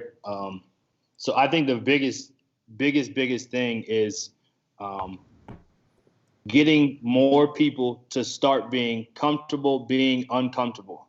Okay. It's an uncomfortable topic, right? Mm-hmm. So kind of like I was saying, to hide away from it or to just have the one roundtable, we were blessed with 200 people to come on, but now that was a month ago. Other stuff is going on. So I think the biggest thing is just continuing to, as my friend Vince Walden would say, he was one of our panelists, continuing to lean into this conversation and not allowing it to have any kind of racial or fatigue for having this conversation. We have to stay energized and stay leaned into having these conversations. So that's the first Brian, part. Because after the conversation, what are we trying to get out of the conversation? So your goal, you're saying to me, is just to be comfortable, but with the other race, you just want to be comfortable with them? No, so great. So in the conversation comes education, right? So let's take Drew Brees as an example, right? Drew Brees came out and got blasted, right? You guys probably talked about it on the Chop Shop. Yeah. Got blasted about what he said about Kaepernick taking the knee and it being a flag thing, right? Mm-hmm. Correct? Yes. So it started there, but then what happened after that, Hatter? Some real conversation happened with some people that he needed to have some conversation with an open heart and an open mind. Right? But nobody never challenged him on it in the beginning. When he talked about it in the flag, nobody never challenged him in the beginning. When he got that backlash, that's when he wanted to have a conversation. But keep going. That's a good example. Uh-huh. So the moral of that story to me is because of the uncomfortable conversation, right? Challenge comes uncomfortability, right? So and that is what led to him having a completely different outlook, right? Yes. And he is a leader. Yes. He's a powerful leader, right? I got you. Especially for the black community, and he's a big deal. He's probably one of the most beloved quarterbacks white in the NFL. It's a big deal. So that being said, for him to get education and be challenged and have that uncomfortable conversation led to him having a more educated perspective, a different outlook, and it led him to actually stand up and say, okay, I'm going to make a message to the president himself and let him know this is where I stand on this issue. Okay. So it starts with having an uncomfortable conversation because that is what eventually will lead to more tangible change. It's not like we can just say, oh, we just got to vote or, oh, we just got to do this. There's not a one thing because there's so many lists of things that we need to be better. We need more seats at the table, right? We need more representation. I think in 2005, there was 32% of the Power Six or the top 6 conferences in the college basketball that had black coaches. 32%. In 2020, 13%. That's a problem in the Power 5. That's a problem, right? We need more representation. I know the NABC just hired Craig Robinson, to be a senior executive. We need more seats at the table, more ADs, more assistant ADs, more black search firms. I know you guys had Herb Courtney on, who I'm a huge fan of. I met him at Dedrick Taylor's think tank out in California, and we've linked up a little bit on message. I know we're going to talk soon. He did a phenomenal job on here as well. Obviously, I was a part of, or not obviously, but I was a part of the 360 mentoring that Jameson Christian did a great job with George Washington of having black ADs, black administrators, black coaches come on and basically created their own Villa 7 or own Top Connect, which is an exclusive place you have to be invited to in college basketball. Well, they created their own, was minority only, right? So there's things now that we have an open window right now where we actually have a chance to make some changes. People that are in the majority, again, white people, are open to this conversation. Roger Goodell went back and made a video and said he made a mistake 4 years ago by not addressing so things like that, Hatter, to me, there's a lot of different things, but the more conversations that are uncomfortable that can happen, the more change can start to begin to happen. You know who are some of the most powerful men in the whole wide world? The owners of NFL teams. And that's why I kept trying to tell these other people, man, forget them owners. No, get to talk to Bob Kraft. Get to talk to the Laurie brothers. Get to talk to those guys, Stan Kroenke. Get to talk. Those are 32 of the most powerful men that run all this legislation you got. Because you got to think about it, Brian Burton. Each city they're in, they have to use legislation to get the certain concessions in every city they're in. Right. So these guys know how to push the buttons. So my thing is, some of these players, when a player like Malcolm Jenkins said, okay, I'm going to work with this guy, a guy like Jason Reed going to holler, well, he's a sellout. You follow me? So when you, so I'm looking at you, you said we had a lot of coaches in a certain year, right? And then it fell off. Yep. We got to find the reason why.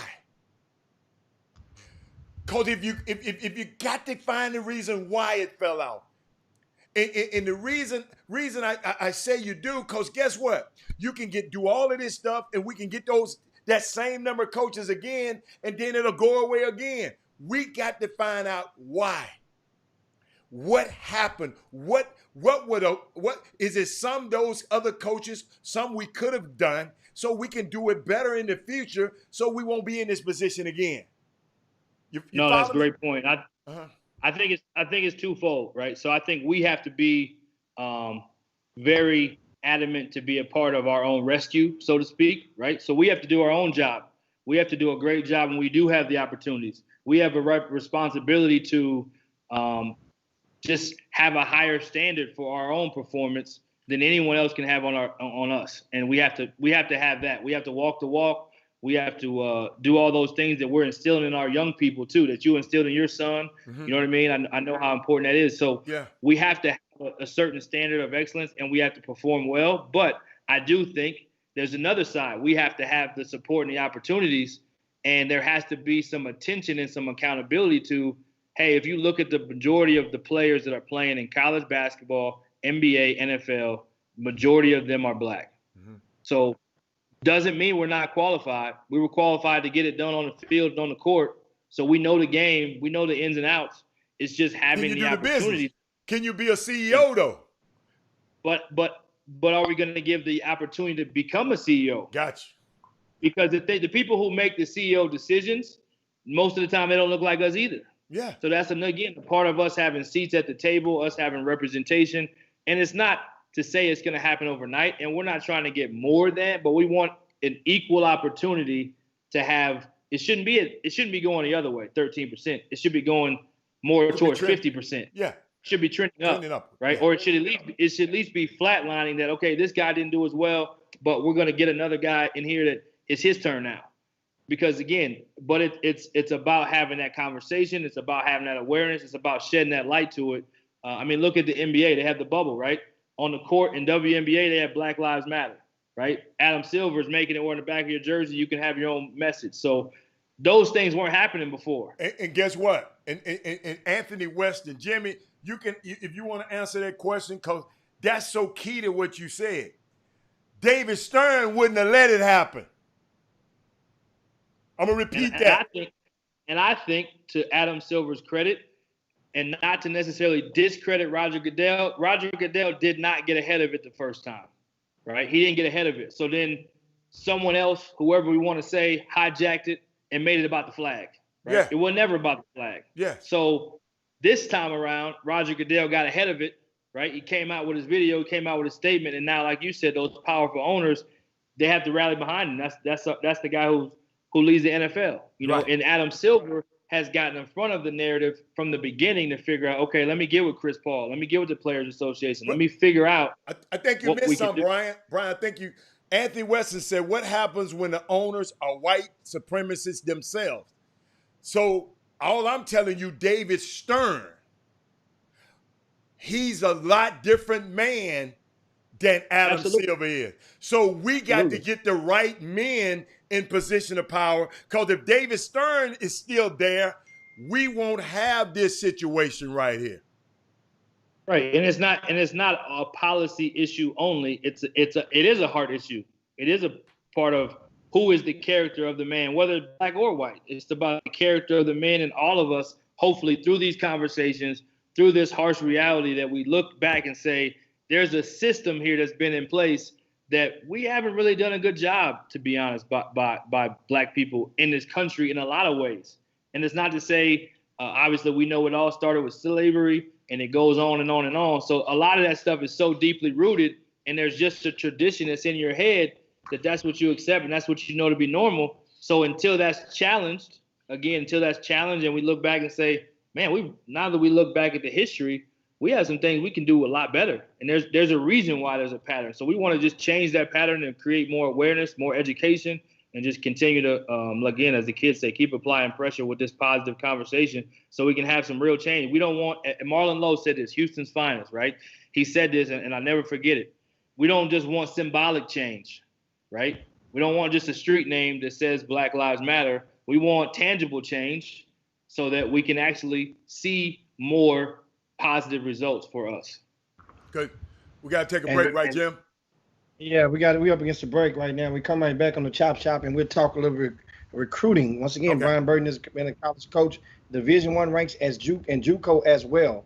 And we'll get some of your questions and toss to him, and he can be able to help some of you guys understand a lot of things that happens in recruiting and in the game, in the college coaching, among the college coaching ranks, that you guys will be able to help understand better. Chop Shop, be right back. In 20 minutes of your day, what's in your glass right now? Me, of course, I got that purple. That's this type of purple right here, guys. So you guys won't get the rocking, of course. And I see Brian Burton over there. Look at he's sipping right now, and he has that clear up in his cup. No wonder his eyes are getting a little tighter as he talk. And so now, of course, we are navigating through the conversation, and we were talking earlier. It's time for a change of social justice issues, a lot of stuff, and you expanded on. Now, I want to bring it around. You were a college coach. Once again, can you detail to the listeners all of the colleges that you have been a coach at? I've been blessed. So 15 years, I've been extremely blessed. I've been at 6 different Division I's, worked 5 years in junior college, 7 years of small college, so 9 Division I. Been at all 4 different levels, all 4 major time zones in the country. And I believe I've worked for 10 different head coaches now, and part of that's a transition where this coach was there and another coach takes the job. But I've been blessed to be able to see a lot. Jim Boylan I work for at Utah. He's the head coach of the Chicago Bulls. I worked for Rodney Terry at UTEP in Fresno, went with him from Fresno to UTEP. Byron Rim I worked for. He used to be the head coach at PV. I worked for him at IUPUI.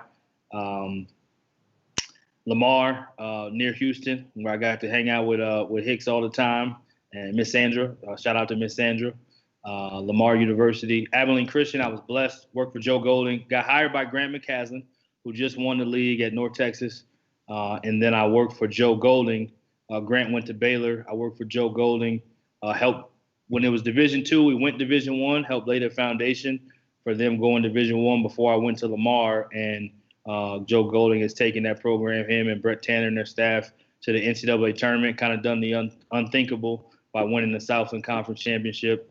So those are 6 Division Is. I worked at Richland Junior College Division III, where I started my career. Worked for Clark Burke and Chuck Taylor.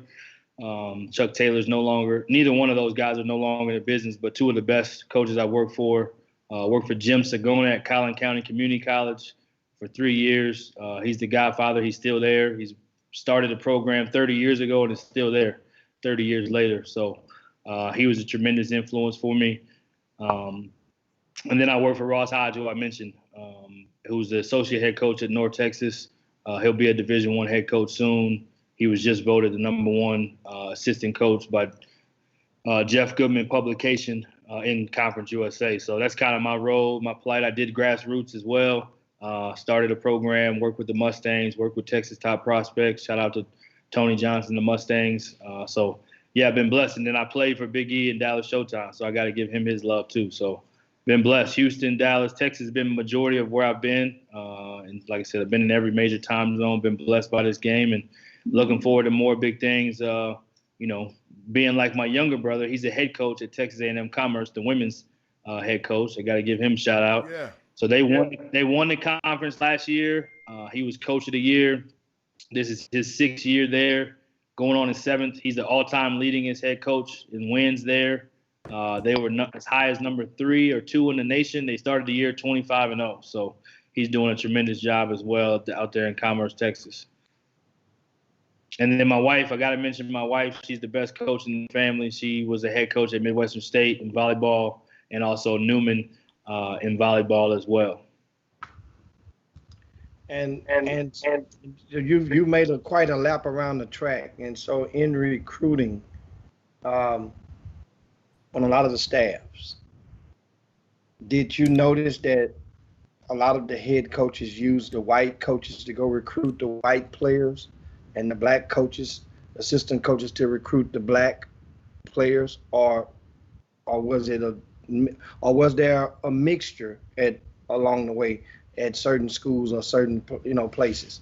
Yeah, great question. I would say sometimes it happened that way, maybe organically. I would say more times than not, you just want to figure out what gives you the best chance to sign that player. So everywhere I've been, for the most part, everyone kind of recruited everybody. Didn't really matter the race. But if there was a particular connection that made that person feel more comfortable, maybe it was a black coach needed to kind of talk to the kid or the parents more, or maybe it was a white player, so a white coach or needed to talk to them more. But for the most part, the places I've been, we've been very successful. Most of the programs I've worked in have been a lot of turnaround projects, so to speak, where it started where you're taking over a program where maybe the last coach got fired before. So you're rebuilding a culture, kind of like at Lamar. Same with ACU, same with most places I've been. And so in doing that, you want to do things as collectively as possible. So I would just say the places that I've been has really just been about whoever's the most comfortable with making that young man and family comfortable. And also, speaking of recruiting, what are some of the things now going from the junior college ranks to the Division I ranks that you noticed were major different things that transpired on a regular when you were recruiting during your recruiting efforts? Meaning that the way that you recruited the junior college ranks, and the other is all those same kids think they're going to the NBA, all those same they're done, but then as the Division I ranks alike. But what are some of the main differences that you notice, when you remove budgetary or economics? Yeah, I think you mean as far as actually signing the player, or as far as the player's transition once they get to the Division I? Both. I think in signing the player, junior college, most of the time you're recruiting for an immediate need. So you're losing a senior, maybe an all-conference player. You need to replace him with somebody with some experience that's coming in behind it. So I think that part is probably the biggest thing for junior college. Those guys know they've been in college for a couple of years. They've been acclimated. They need to know, how am I going to be able to come in and play right away? Versus recruiting a kid from grassroots, you have time to develop them. Development's a big deal. Maybe there is an upperclassman. Hey, you'll play behind them, learn the ropes. And then on the other part, you asked, the transition is difficult most of the time for junior college guys. It usually takes about a semester for them to get acclimated. The game is a little different. There's a little more structure in the day-to-day operation. The guys that do a high-level job in junior college, like I was blessed to work for Jim Sagona, Ross Hodge, those and programs, they're going to still have a Division I approach, but the structure, the academic accountability, just some of the day-to-day demands of time management is so different. And then the terminology sometimes is different. You get a little overloaded with just adjusting to the game at the Division I level, and how much the mental side maybe gets challenged to execute or know this many plays, versus maybe in junior college you have a handful of set of plays. And that's not to discredit junior college, because there's great coaches, some of the best coaches at that level. But I think just the transition of the mental load and the time management is a big thing for junior college guys. So, but usually once they get about a semester in, going into conference play, they're usually playing their best ball. And that last year you have them, they usually can take off as well. In college coaching, what are two of the pet peeves, or two things that just kind of like pissed you off about coaching, recruiting? And a lot of times, a lot of programs will maybe stockpile or over recruit a certain position. And sometimes these families thinking that they, like you mentioned a while ago about the junior college ranks, you mentioned that a lot of kids are concerned about playing time, where they're going to play everybody's concerned about that. But when you knowing that you're just maybe getting a kid just to stash him or whatnot, or now he's not going to play that much and you think he is, I mean, share your thoughts on that, because that has to, some of you coaches got to have a conscience. Some have bigger ones than others. It's a tough business, and people have to understand it is a business. It's tough on coaches, whether you're at the pro level or the college level. You're probably going to have a chance where you're going to get fired a time or two. You're going to change venues. So that's a part of the coaching side. So the pressure on coaches sometimes gets directly put on players to perform. Some coaches are a lot more transactional when it comes to acquiring players. I'm just transaction, get you in, get you out, use you for what you need for, and out the door. But I think the coaches that have had the most elite success consistently are usually much more transformative as far as their connection with the player. Now, obviously, we're in an age and stage of transfer and being at an all-time high. So the loyalty and the consistency from one year to the next, you don't always know who's going to be in your program. Even a guy who played well or a guy who didn't play well, there's not necessarily a rhyme or reason. So the transformative part and the relationship part is definitely where it kicks in a lot more, if that makes sense. And so now, you guys, you as college coaches, what are also, share with us some other misnomers or some questions, that if you now, because you're going to be probably, you have started the family, 2 kids, right? Yeah. And one of those chances are one of those kids will probably be recruited in something. So what are some of the questions that a parent can ask the college recruiter that can help at some degree level the playing field, even when they first come? Like me, for example, I've always tell the parent, or try to encourage the parents and the kids to ask on the first conversation, take out the time to ask, hey, excuse me, thank you, I appreciate you calling, but can you let me know who I need to thank? How did you get my cell number? That way now it's not nothing, but that's a tip. Right. And so what are some of the questions that you may have or tips you may have as questions for these parents and viewers to ask? Yeah, that's an awesome question. I think on this side of the line, I've been in it for 16 years now, and so you see a lot of good, you see a lot of maybe that you don't agree with, you see a lot of trial and error, you see a little bit of everything. So I would say that as best you can, because when you're a recruit and a coach is calling you, again, Hatter sat in his seat with his son being a really good player himself and getting recruited, you have the leverage to set the terms of the relationship. So similar to a female who's getting courted by a male that they're looking to take them out or potentially ask for a hand in marriage, they set the tone for how things go. So I think the biggest thing is just trying to establish the lines of communication to be as transparent as possible, as full disclosure as possible. Because again, you're going to learn the character of a program as you're going through the recruiting process, especially, again, when you have the difficult conversation, you ask the difficult questions that may make them a little uncomfortable. Coach, well, who else are you recruiting at that spot? Who else are you recruiting for my son's spot? And where does my son fit on your board, your big board? You know, you have to ask the hard questions. And how do you see him? What kind of role do you see him playing as a freshman right away? Because my son wants to play right away. So if that's not a big thing, now obviously you have to be able to sift through some of the coach speak, right? You have to be able to sift through some of the recruiting process because everything's going to sound good. You're getting courted. But I think the more you can ask the difficult conversations, the more you can do your best to establish transparency. And some players may only get recruited by one dream school or one Division I school or one Division II school or whatever level it may be. Some people are having more options than that. But either way it goes, you still want to establish because whatever your values are as a family and as a kid and as a person that's helping him make that decision, you want to align yourself with people that have a similar values, similar thought process.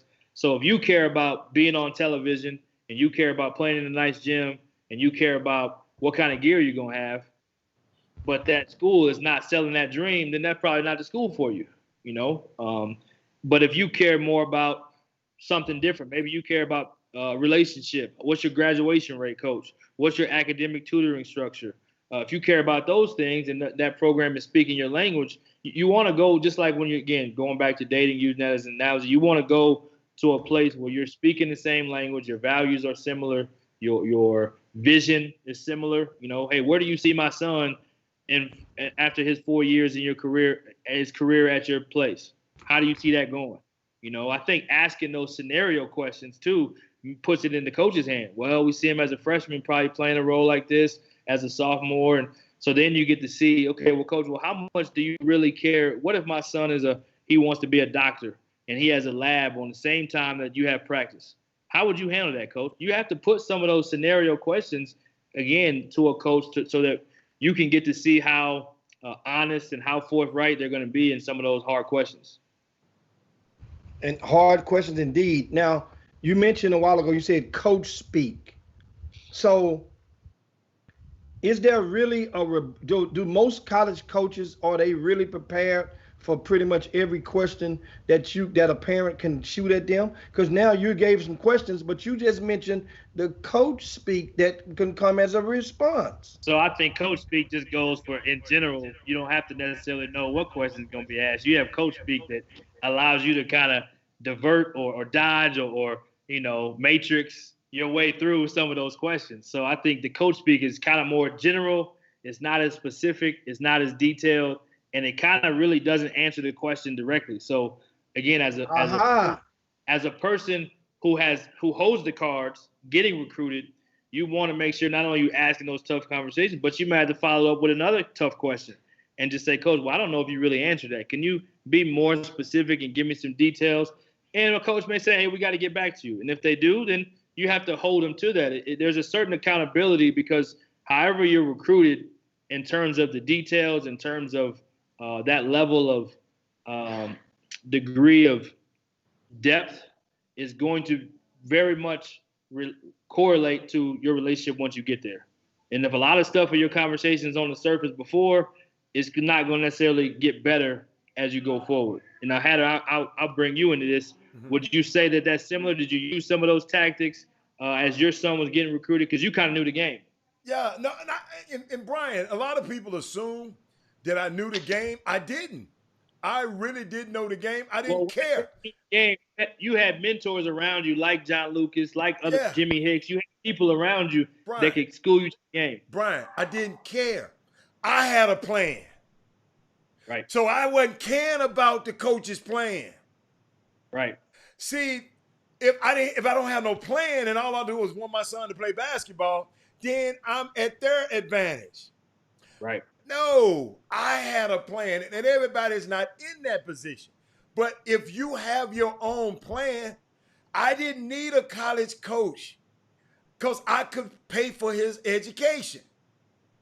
Right. You follow me? So I was operating from a position of power. But if a parent don't...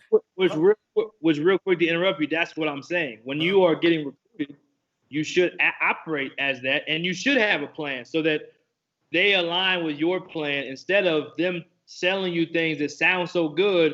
Well, now you've gotten lured off the track that you originally wanted to be over here, going to the right. Well, they've lured you to go to the left. Coach, I even told a couple of them, man, don't waste your time. Don't come down. He ain't going over there. I don't even want him getting confused. I don't want him getting confused because I know where I want him. I'm steering him to go. So save your money. But Coach, I love that. I love that. But parents got to, if they got these coaches coming to their house and recruiting them, they got to step up. They don't have to be arrogant or nothing. You just got to know who you got and know what you got as a son and know his level. Right. I think some of these people, they got to know what level. And if you don't know, just ask around and don't get mad when somebody tell you this the level he can play at. This the level he can play at. Well, my son's better than that. My son should be named. Like yesterday, perfect example. We talked about on the show, Brian Burton, how that you a college coach, you prefer a more mature kid, older kid. Somebody get on here, as a parent, got on here and just said, well, I don't think that's true. They want a young guy so they can develop him. I said, the coaches I talked to, I never forget. I ain't gonna tell you the coach's name. He said, man, when my son grow up, I'm gonna put him back 2 times. I mean, he was a bit over that. I'm gonna hold him back 2 times. I'm gonna send him to prep. He gonna be a 20-year-old freshman by the time he get on that campus. Because you got a man. And you trying to win games, you know it takes a man. A little 17-year-old Junebug of Brian Burton, it's going to take him a little while. So, and she just, and she just didn't understand it. She just thought, well, they want to bet. She been listening to that coach speak. Some coach then told her. I don't see her on the show today. The day is the day she should have been on the coach. And I hope you can explain that to her. Thank you, God, for those words, coach speak. She been listening to the coach speak. Well, they want to develop him. I want to develop your son. And she done listened to it. And I didn't want to get, I didn't even call her name. Now she popped up on the screen. They call that drinking the Kool-Aid. So college coach, could you explain that to her? Well, I'll say the college coaches, we're the best Kool-Aid distributors maybe in the world. You know what I mean? We are Kool-Aid experts. You know what I mean? Know how to make the color combination, rainbow Kool-Aid, whatever color you want. You want this color today? We got that color. So I think that's the part where it's kind of like the Drake line. You got to know yourself, know your worth, but you have to have a certain sense of security in the recruiting process. Because if you don't go insecure, you're going to feel good about every single person that's giving you a compliment or telling you that your son can play. And it's, again, going back to dating, and I hate to keep using that analogy, but if you don't feel good about yourself as a male or a female, and then these people are telling you you're great, and you're not really getting led to what you really want. You're just listening because it feels good. You know what I mean? So I think that's a big part of the recruiting process is just, and you get into the comparison game. Comparison is the thief of joy, right? So you comparing this kid on the team he plays summer ball with, or this kid he plays high school ball with in the district. Well, he's better than him, and he's going here, so I need my son to go here. Everybody has their own race, you know. Everybody has their own race to run. Everybody has a different lane, and everyone has a different time in which they'll blow up or have their moment to shine. Some guys will be able to come in right away. There's very few Zion Williamsons, though. Very few. And the part about the NBA that's tricky is they care about you being younger, so you have a chance to develop still. They're looking at your age almost on the flip side as college coaches. College coaches want you to be older faster. But if you look at hold on, say that again. College coaches want you to be what? For as a prospect, you're talking about incoming prospect. They prefer what? They want transfer. They want maturity. Maturity normally equals age and experience. Sometimes you can get a mature freshman, but most of the time they want older so that they can be ready to do it right away. They want experience, right? They want somebody who's already done it. That's why the transfers, you can be a transfer from a SWAC or a Southland Conference, which is on the lower end of the mid majors, right? And end up going to a high major and starting because you've proven that you've already done it. Versus that same kid would have never got recruited by the high major coming out, but because he has experience now, their value is different. You know, it's almost like getting somebody in the draft who's never played in the NBA, who's maybe a mid first round, versus getting a free agent who you know already put up numbers in the league. Well, you're going to get a free agent because you know he's already put up numbers. You're trying to win now. So if you look back at LeBron, if people remember this, when he went back, right, Kyrie was already there, but what did they have in the lottery? They had the number one pick. Who'd they pick? Anybody remember? They picked Andrew Wiggins. Say what now? So when LeBron went from Miami, yes, and won championships and went back to Cleveland, right? They had Kyrie already there, but they had the number one pick in the draft that offseason. And then they got another number one by trade. They got the big fella from Minnesota. They got him with Kevin Love. They traded Andrew Wiggins. They traded Andrew Wiggins, who was the number one pick, who LeBron didn't really want to wait on. Let's just call it what it is. He wanted Kevin Love, who was already putting up 20 and 10 in the NBA. Hey, let's just trade. I want that dude. And I say LeBron. LeBron led it. We know that. LeBron led the trade to say, I want a dude that has experience that can come in and help me win a championship right now. So that's the same mentality that a lot of goes on in college basketball, but it goes on in the league, right? Same thing. But when you're drafting in the NBA, they like the guys to be a little bit younger sometimes because they haven't topped out. Because you're drafted in the NBA, you're drafted on potential. Exactly. And these college coaches don't look, all you got to do is look at their contracts. They don't have time. Summertime, y'all don't have time to wait on little Johnny till he's a senior. Cause in the climate now, little Johnny gonna get mad and go somewhere else. I'm finna go to TSU because y'all ain't playing me enough over here. Your ass ain't gonna play at TSU. You need to go to Mississippi, go to Alabama. They say it though. School. Yeah. And you go to A&M. They ain't want to. Anthony Weston. Go down there with Anthony Weston, Alabama A&M. Oh yeah. Let's go to Alabama A&M. That's been part of what's made Mike Davis when he was at TSU. Now Johnny Jones at TSU. Byron Smith at Prairie View. Those guys have won with older players. Yes, sir. And when they go in and play this hellacious schedule, non-conference, that's how they're going in and beating some of those teams because they have older players. Eden Ewing, for example, Houston's own, went to Tyler Junior College, went to Purdue, came back. I mean, that guy's he's a grown man, and he's a high major talent in that league. So that's the part people don't understand. It doesn't even matter if you're playing Division II, you're playing junior college.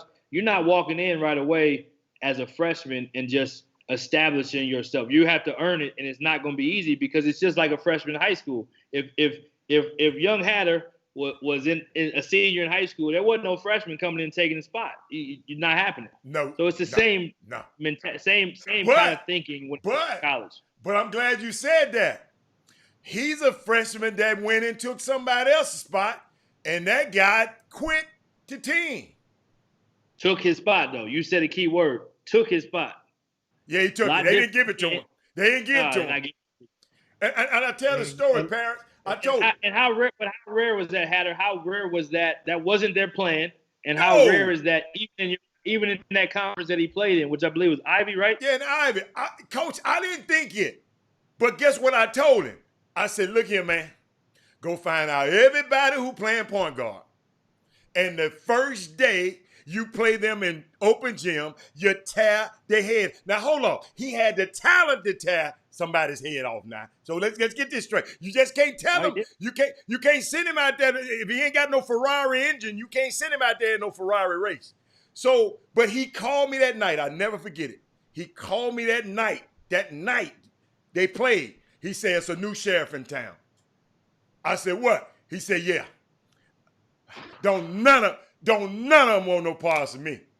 And guess what? Next thing you know, a few months later, 30-some thousand people in the Carrier Dome at Syracuse. Guess what? He started first ever college game against Syracuse and legendary coach Jim Boeheim. So I'll never forget it. So it's easy, but that stuff was hard. And I promise you. But this is what I'll say. Yeah. This is what I'll say. Excuse me. This is what I'll say. The difference again, it's not just age that we're talking about. We're talking about maturity. Hicks said it earlier, and you said it. It's maturity. Your son was groomed to be that pit bull because he grew up in Lucas' lab, so to speak. He grew up with there and giving him that tough. He grew up with a certain sense of pedigree. You look at University of Houston, right? They've done a tremendous job. Sampson and Coach Sampson and Coach Brooks and Q, Coach White, all of them. Bilal, they've done a phenomenal job there building that place to a championship top 25 program. But if you look last year, they lost some older guys, right? They lost Corey Davis. They lost some older guys. They had Caleb Mills come in. They had Sasser come in, guys that were mature freshmen. And even when they didn't mature, they had to sit back down and they had to earn it again. He said, sit back down, earn it again. But to their credit, they won with some young guards being a big part of it because of those guards' maturity, and they had to keep earning it, right? It wasn't like you got the spot and now you're there, right? You saw those guys kind of going in and out of the lineup. You never knew which one was going to show up and play big, but I think it just goes to a sign of maturity and the way that you groom those freshmen. So one question, we got about 5 questions on the YouTube feed to toss to you, but one I want to insert right now for Brian Burton, and that is red shirting. We've been told by a couple of college coaches on the Chop Shop, and of course, including Chris Walker himself, how his views on it. But I don't want to tilt the influence the witness in this question. I'm going to ask you your thought. What does it mean if a college red shirt and player coming in? I'm talking about no medical is involved, just you're going to red shirt this year. Does that mean that the school likes you or they probably don't like you right now? Great question. Again, if you want to get in your feelings, you can say they don't like you, right? But I think if you look at Virginia, what was it, 2 years ago? No, last season, they won a national championship. When they won their national championship, they beat Texas Tech, right, in a great game. But the most valuable player, Hunter, who got drafted by the Hawks, lottery pick, top 5 pick, he redshirted the year before. Or he redshirted his freshman year, I should say. He redshirted his freshman year, and I believe he came out after his sophomore year. So I say that to say he's the most valuable player, most outstanding player in the national championship game, and is a lottery pick, and he redshirted.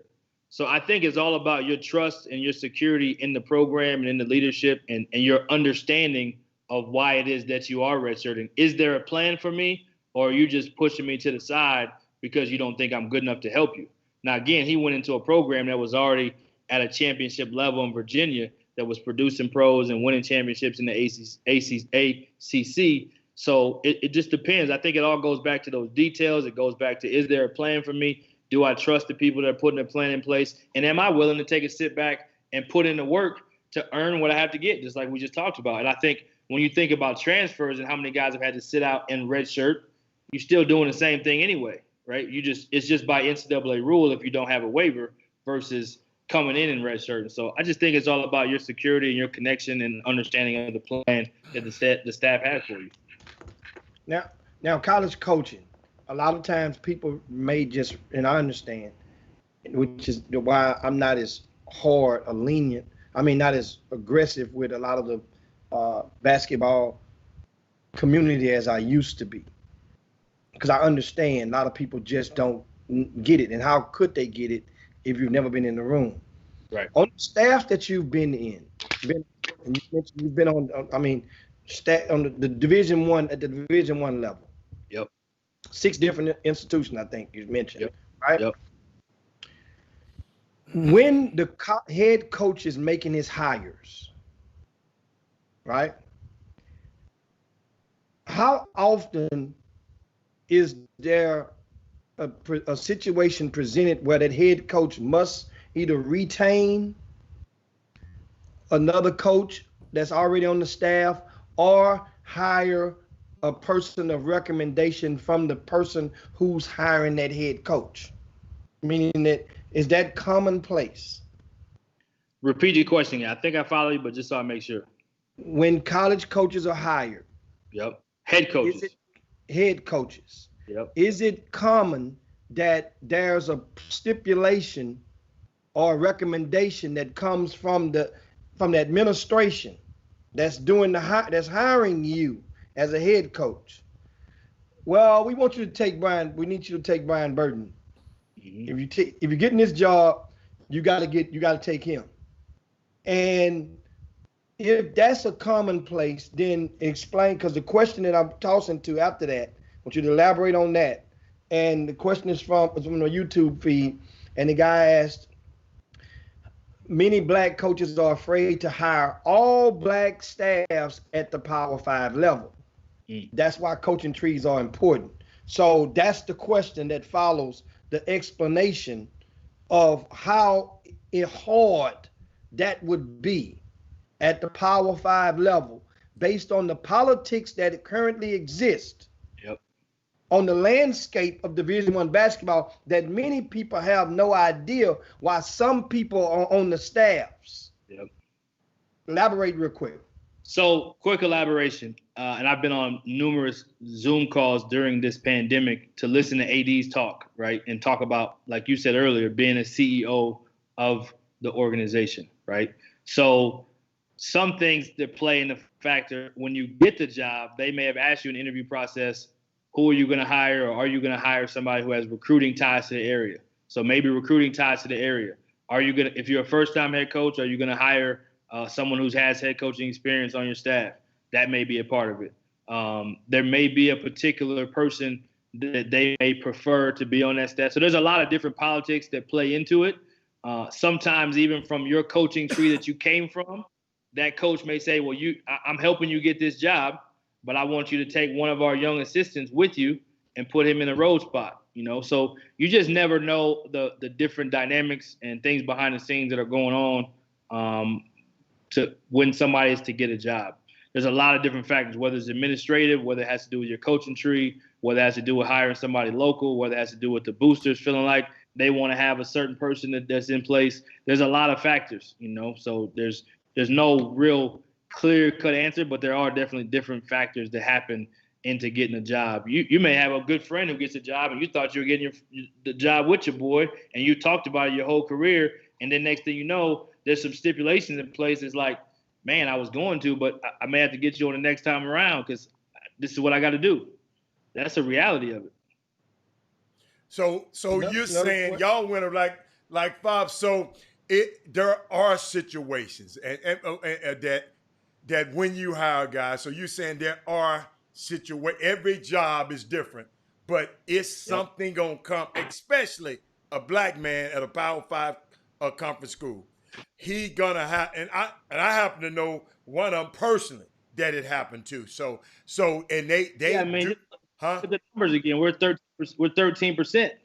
So in 13%, it's not like John Thompson, Nolan Richardson days where we had more equity to be able to negotiate things more on our terms. Kind of like you were talking about your son in recruiting. You knew your plan, and if you didn't fit in his plan, well, the AD knows his plan, right? So you got to fit into that plan, and we're going to hire you. You're in this 13%, but we're going to do it this way. So it's not always the way that we may have a plan when we get the job, but our biggest goal is just let's get the job first.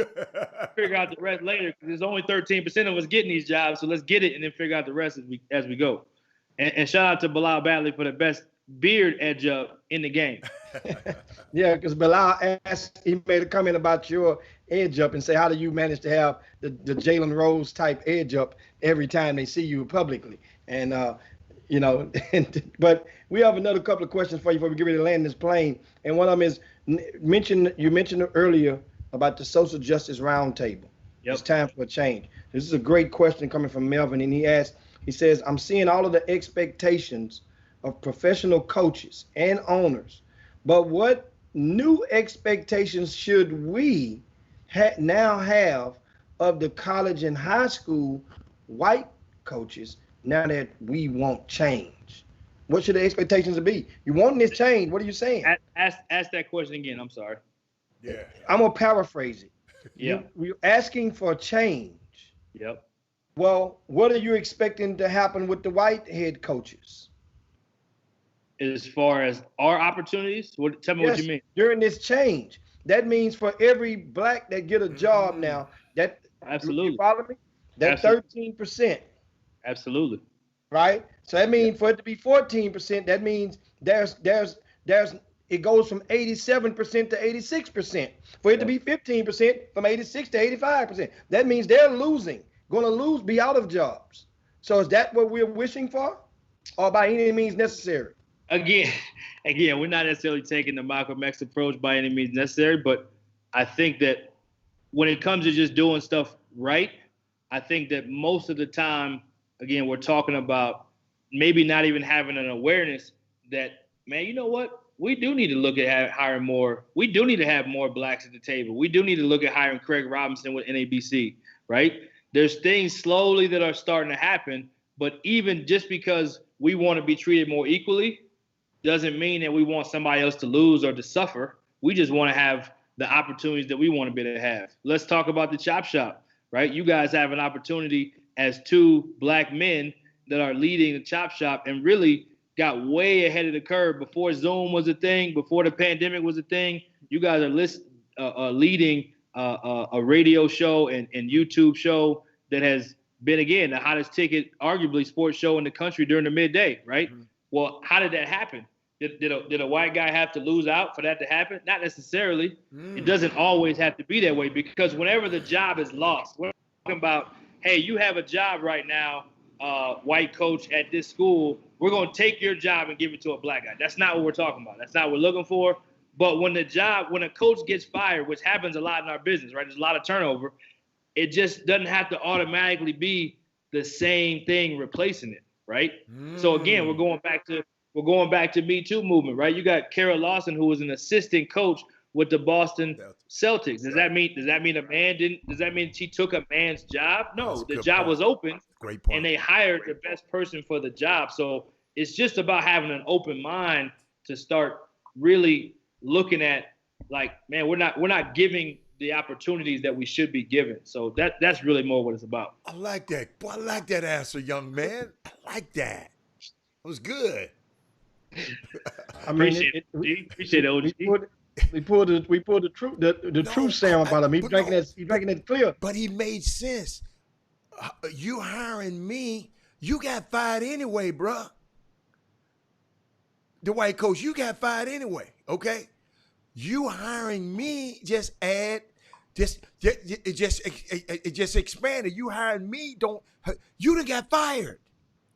So adding me, you still got to go look for you another job. So adding me, and I'm not hurting you. It could have been a black coach that got fired. It could have been a black coach that got fired. Yes. We get fired too. Yeah. So replace him with if there is if it's the right fit. I like that. So it's okay to hire another black coach again. I like it doesn't mean that we're not going to be able to be successful because the last coach that was there didn't have his success. You know, just hire the best person, but be open to understanding that, again, majority of the athletes at the NBA level and NFL, we're just talking pros, are black.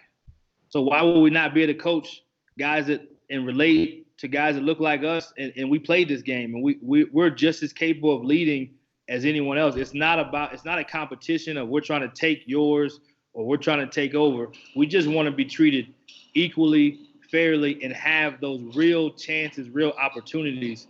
Because sometimes this thing goes in waves. We need to create that wave again where hiring black coaches is a great thing, you know, and go from not only getting back to 32%, but let's go from 32 and get closer to 50%. And let's have that be the picture of college basketball and NFL and NBA.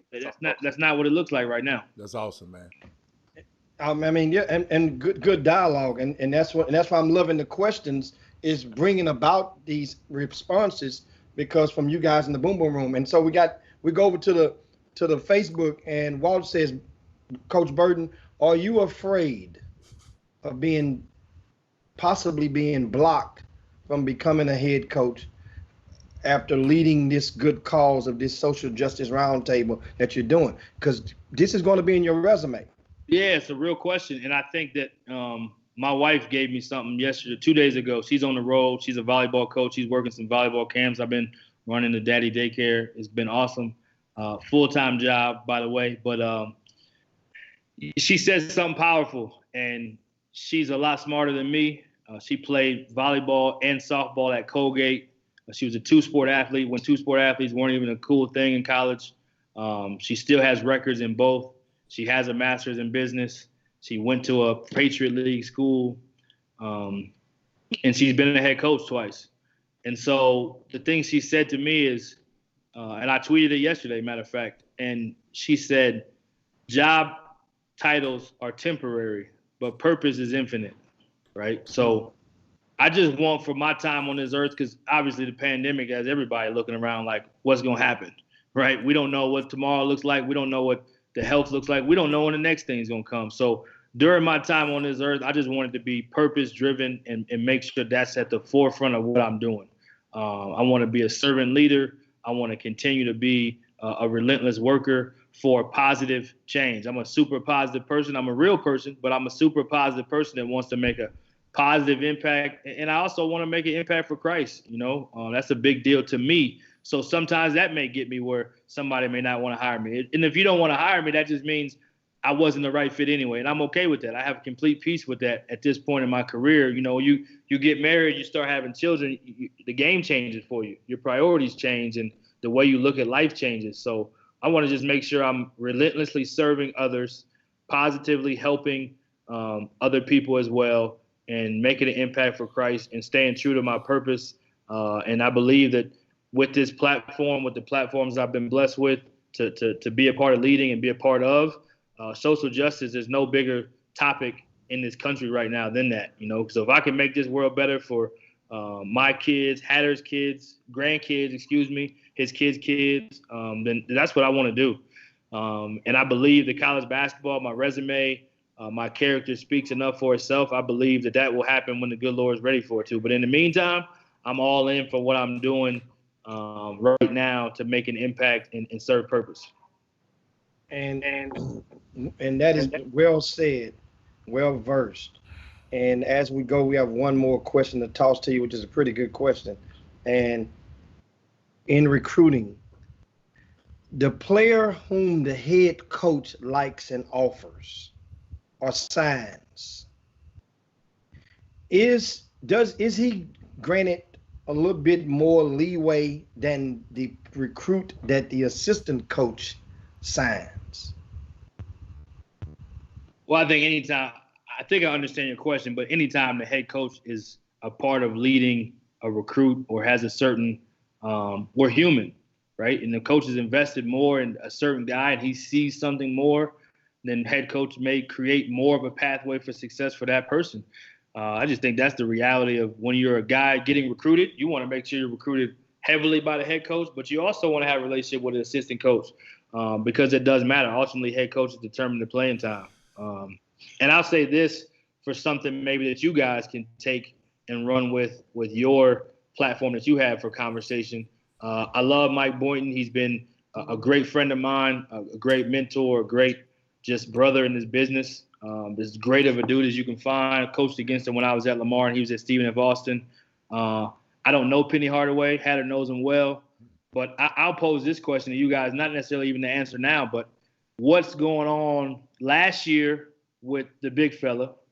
To me, in a lot of ways, is there some systematic, right, injustice that's going on there? And for all of the people that were involved in this whole FBI thing, Mike Boynton had nothing to do with it. He was not, I mean, he was so far away from it, and it didn't even happen at that institution with him.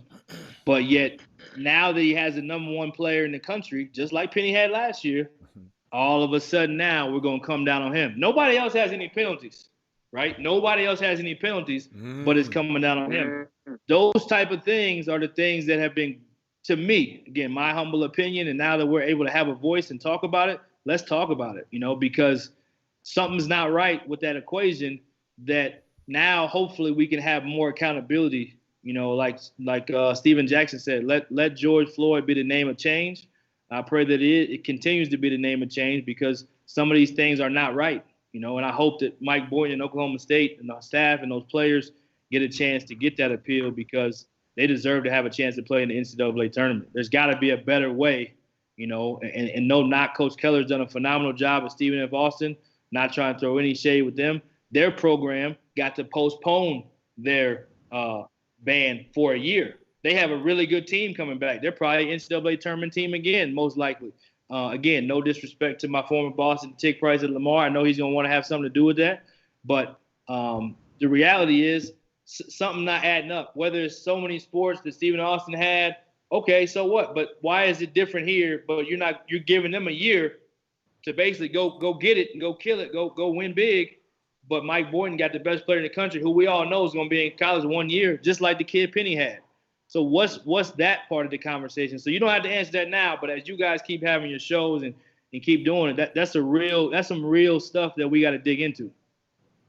And indeed, and of course, and that's a topic that has raised up. And the thing is, we have to be able to raise enough noise. And if enough noise is raised from the influencers and the powers that be that comprise the basketball community, the amateur basketball community, then you will see change start to proceed, just as you saw change from people that did not, remember, the voiceless in the streets became voices. Yep. After May the 25th with George Floyd.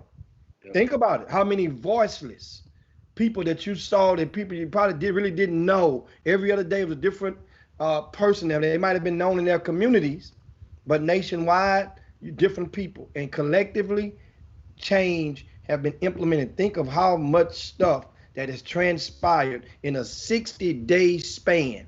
Yep. That we probably would have bet our right pockets that would not have happened in our generation or the next generation. One being NASCAR. No matter what their true meaning may be, they still made a decision and made an announcement to not fly those certain flags at their events. Now, whether people listen to them or mind them, whether they enforce violators or not, that's a different whole issue. But that's still been done. So I understand. If you saw not to cut you off, Higgs, but the Nationals and the Yankees played the opening game for baseball. Both sides, everybody's on the knee, right? Everybody's on the knee. So there's an opportunity for this change, in this like you're talking about. There's a real opportunity, and in the words of the late and great Senator or Congressman Lewis, we got to be able to have that good trouble. We got to be able to get in some good trouble in order to make real change happen. It's not going to happen from just being so nice and polite and prim and proper all the time. We have to be respectful, but at the same time, again, Kaepernick is getting a pat on the back from a lot of people now because he did stand for something that it wasn't a flag issue. It was only about calling attention to something. And when you're calling attention to something, sometimes you have to create some good trouble in order for that to happen. Well, man, we definitely, we can rock all day. Don't forget, of course, it's time for a change. The social justice roundtable will take place Thursday. Invite the people out to come and watch. So you can find myself on social media, on Twitter, at Coach Burton 13 is my handle. Same with Instagram. All Access Coaches is All Access CC at Twitter, and then Rising Coaches. If all else fails, you just go to at Rising Coaches, and that will get you there, or www.risingcoaches.com. So appreciate so much to be able to be on today with the fellas, my day ones. Much love, and let's just continue to, use love to make a change, but let's definitely keep applying that pressure and keep having an open mind. And pretty much, and thanks a bunch. And one person has asked the question 3 times: how many points per game did your teams average?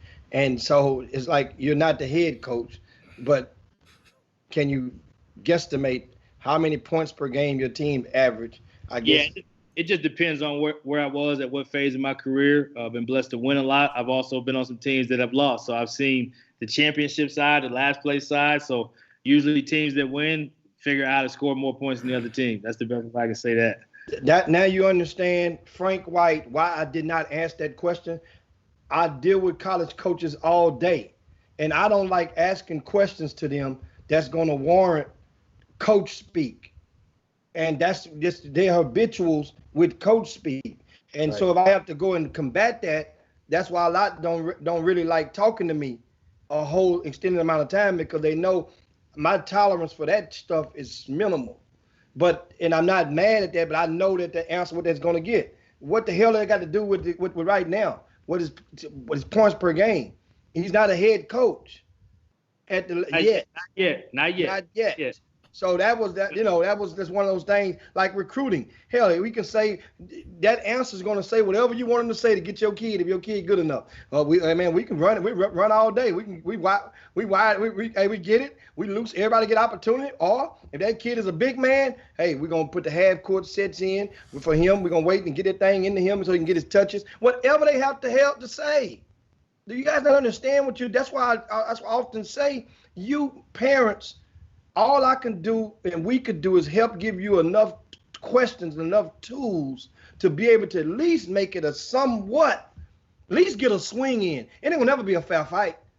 Never will it be a fair fight for the most part, for the 99.9999 percentile. It ain't a fair fight, because once that kid signed a letter of intent, they got him. Never a fair fight. They do the hell they want to do. They ain't gonna answer your phone calls no more if they don't want to. Some will just out of respect, but then depending on how good he is. But that's the thing I want to get. That's a whole other topic for another day. But on Thursday.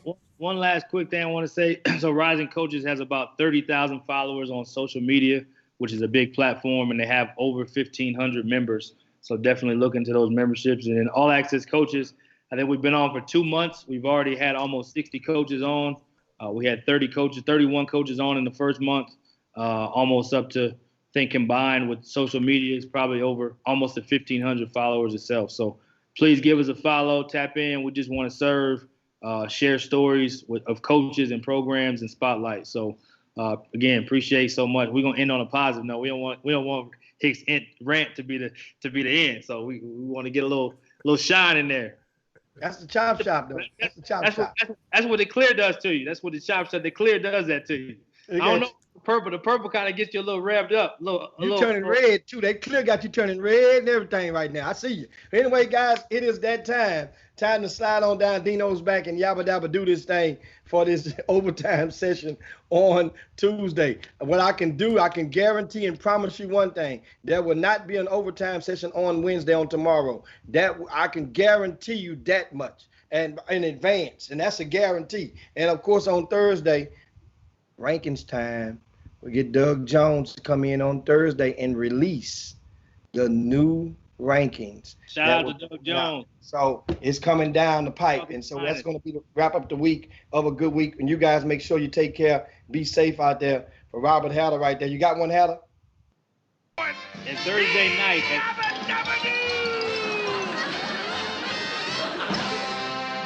so tune in to him. Yeah, we want that. We want that. We're gonna see what he thinks. And that go old Fred right there. And so it's time for me to get on up out of here. And guys, you be cool. See you guys in 21 hours now. Peace. Chop shop. Jim Hicks,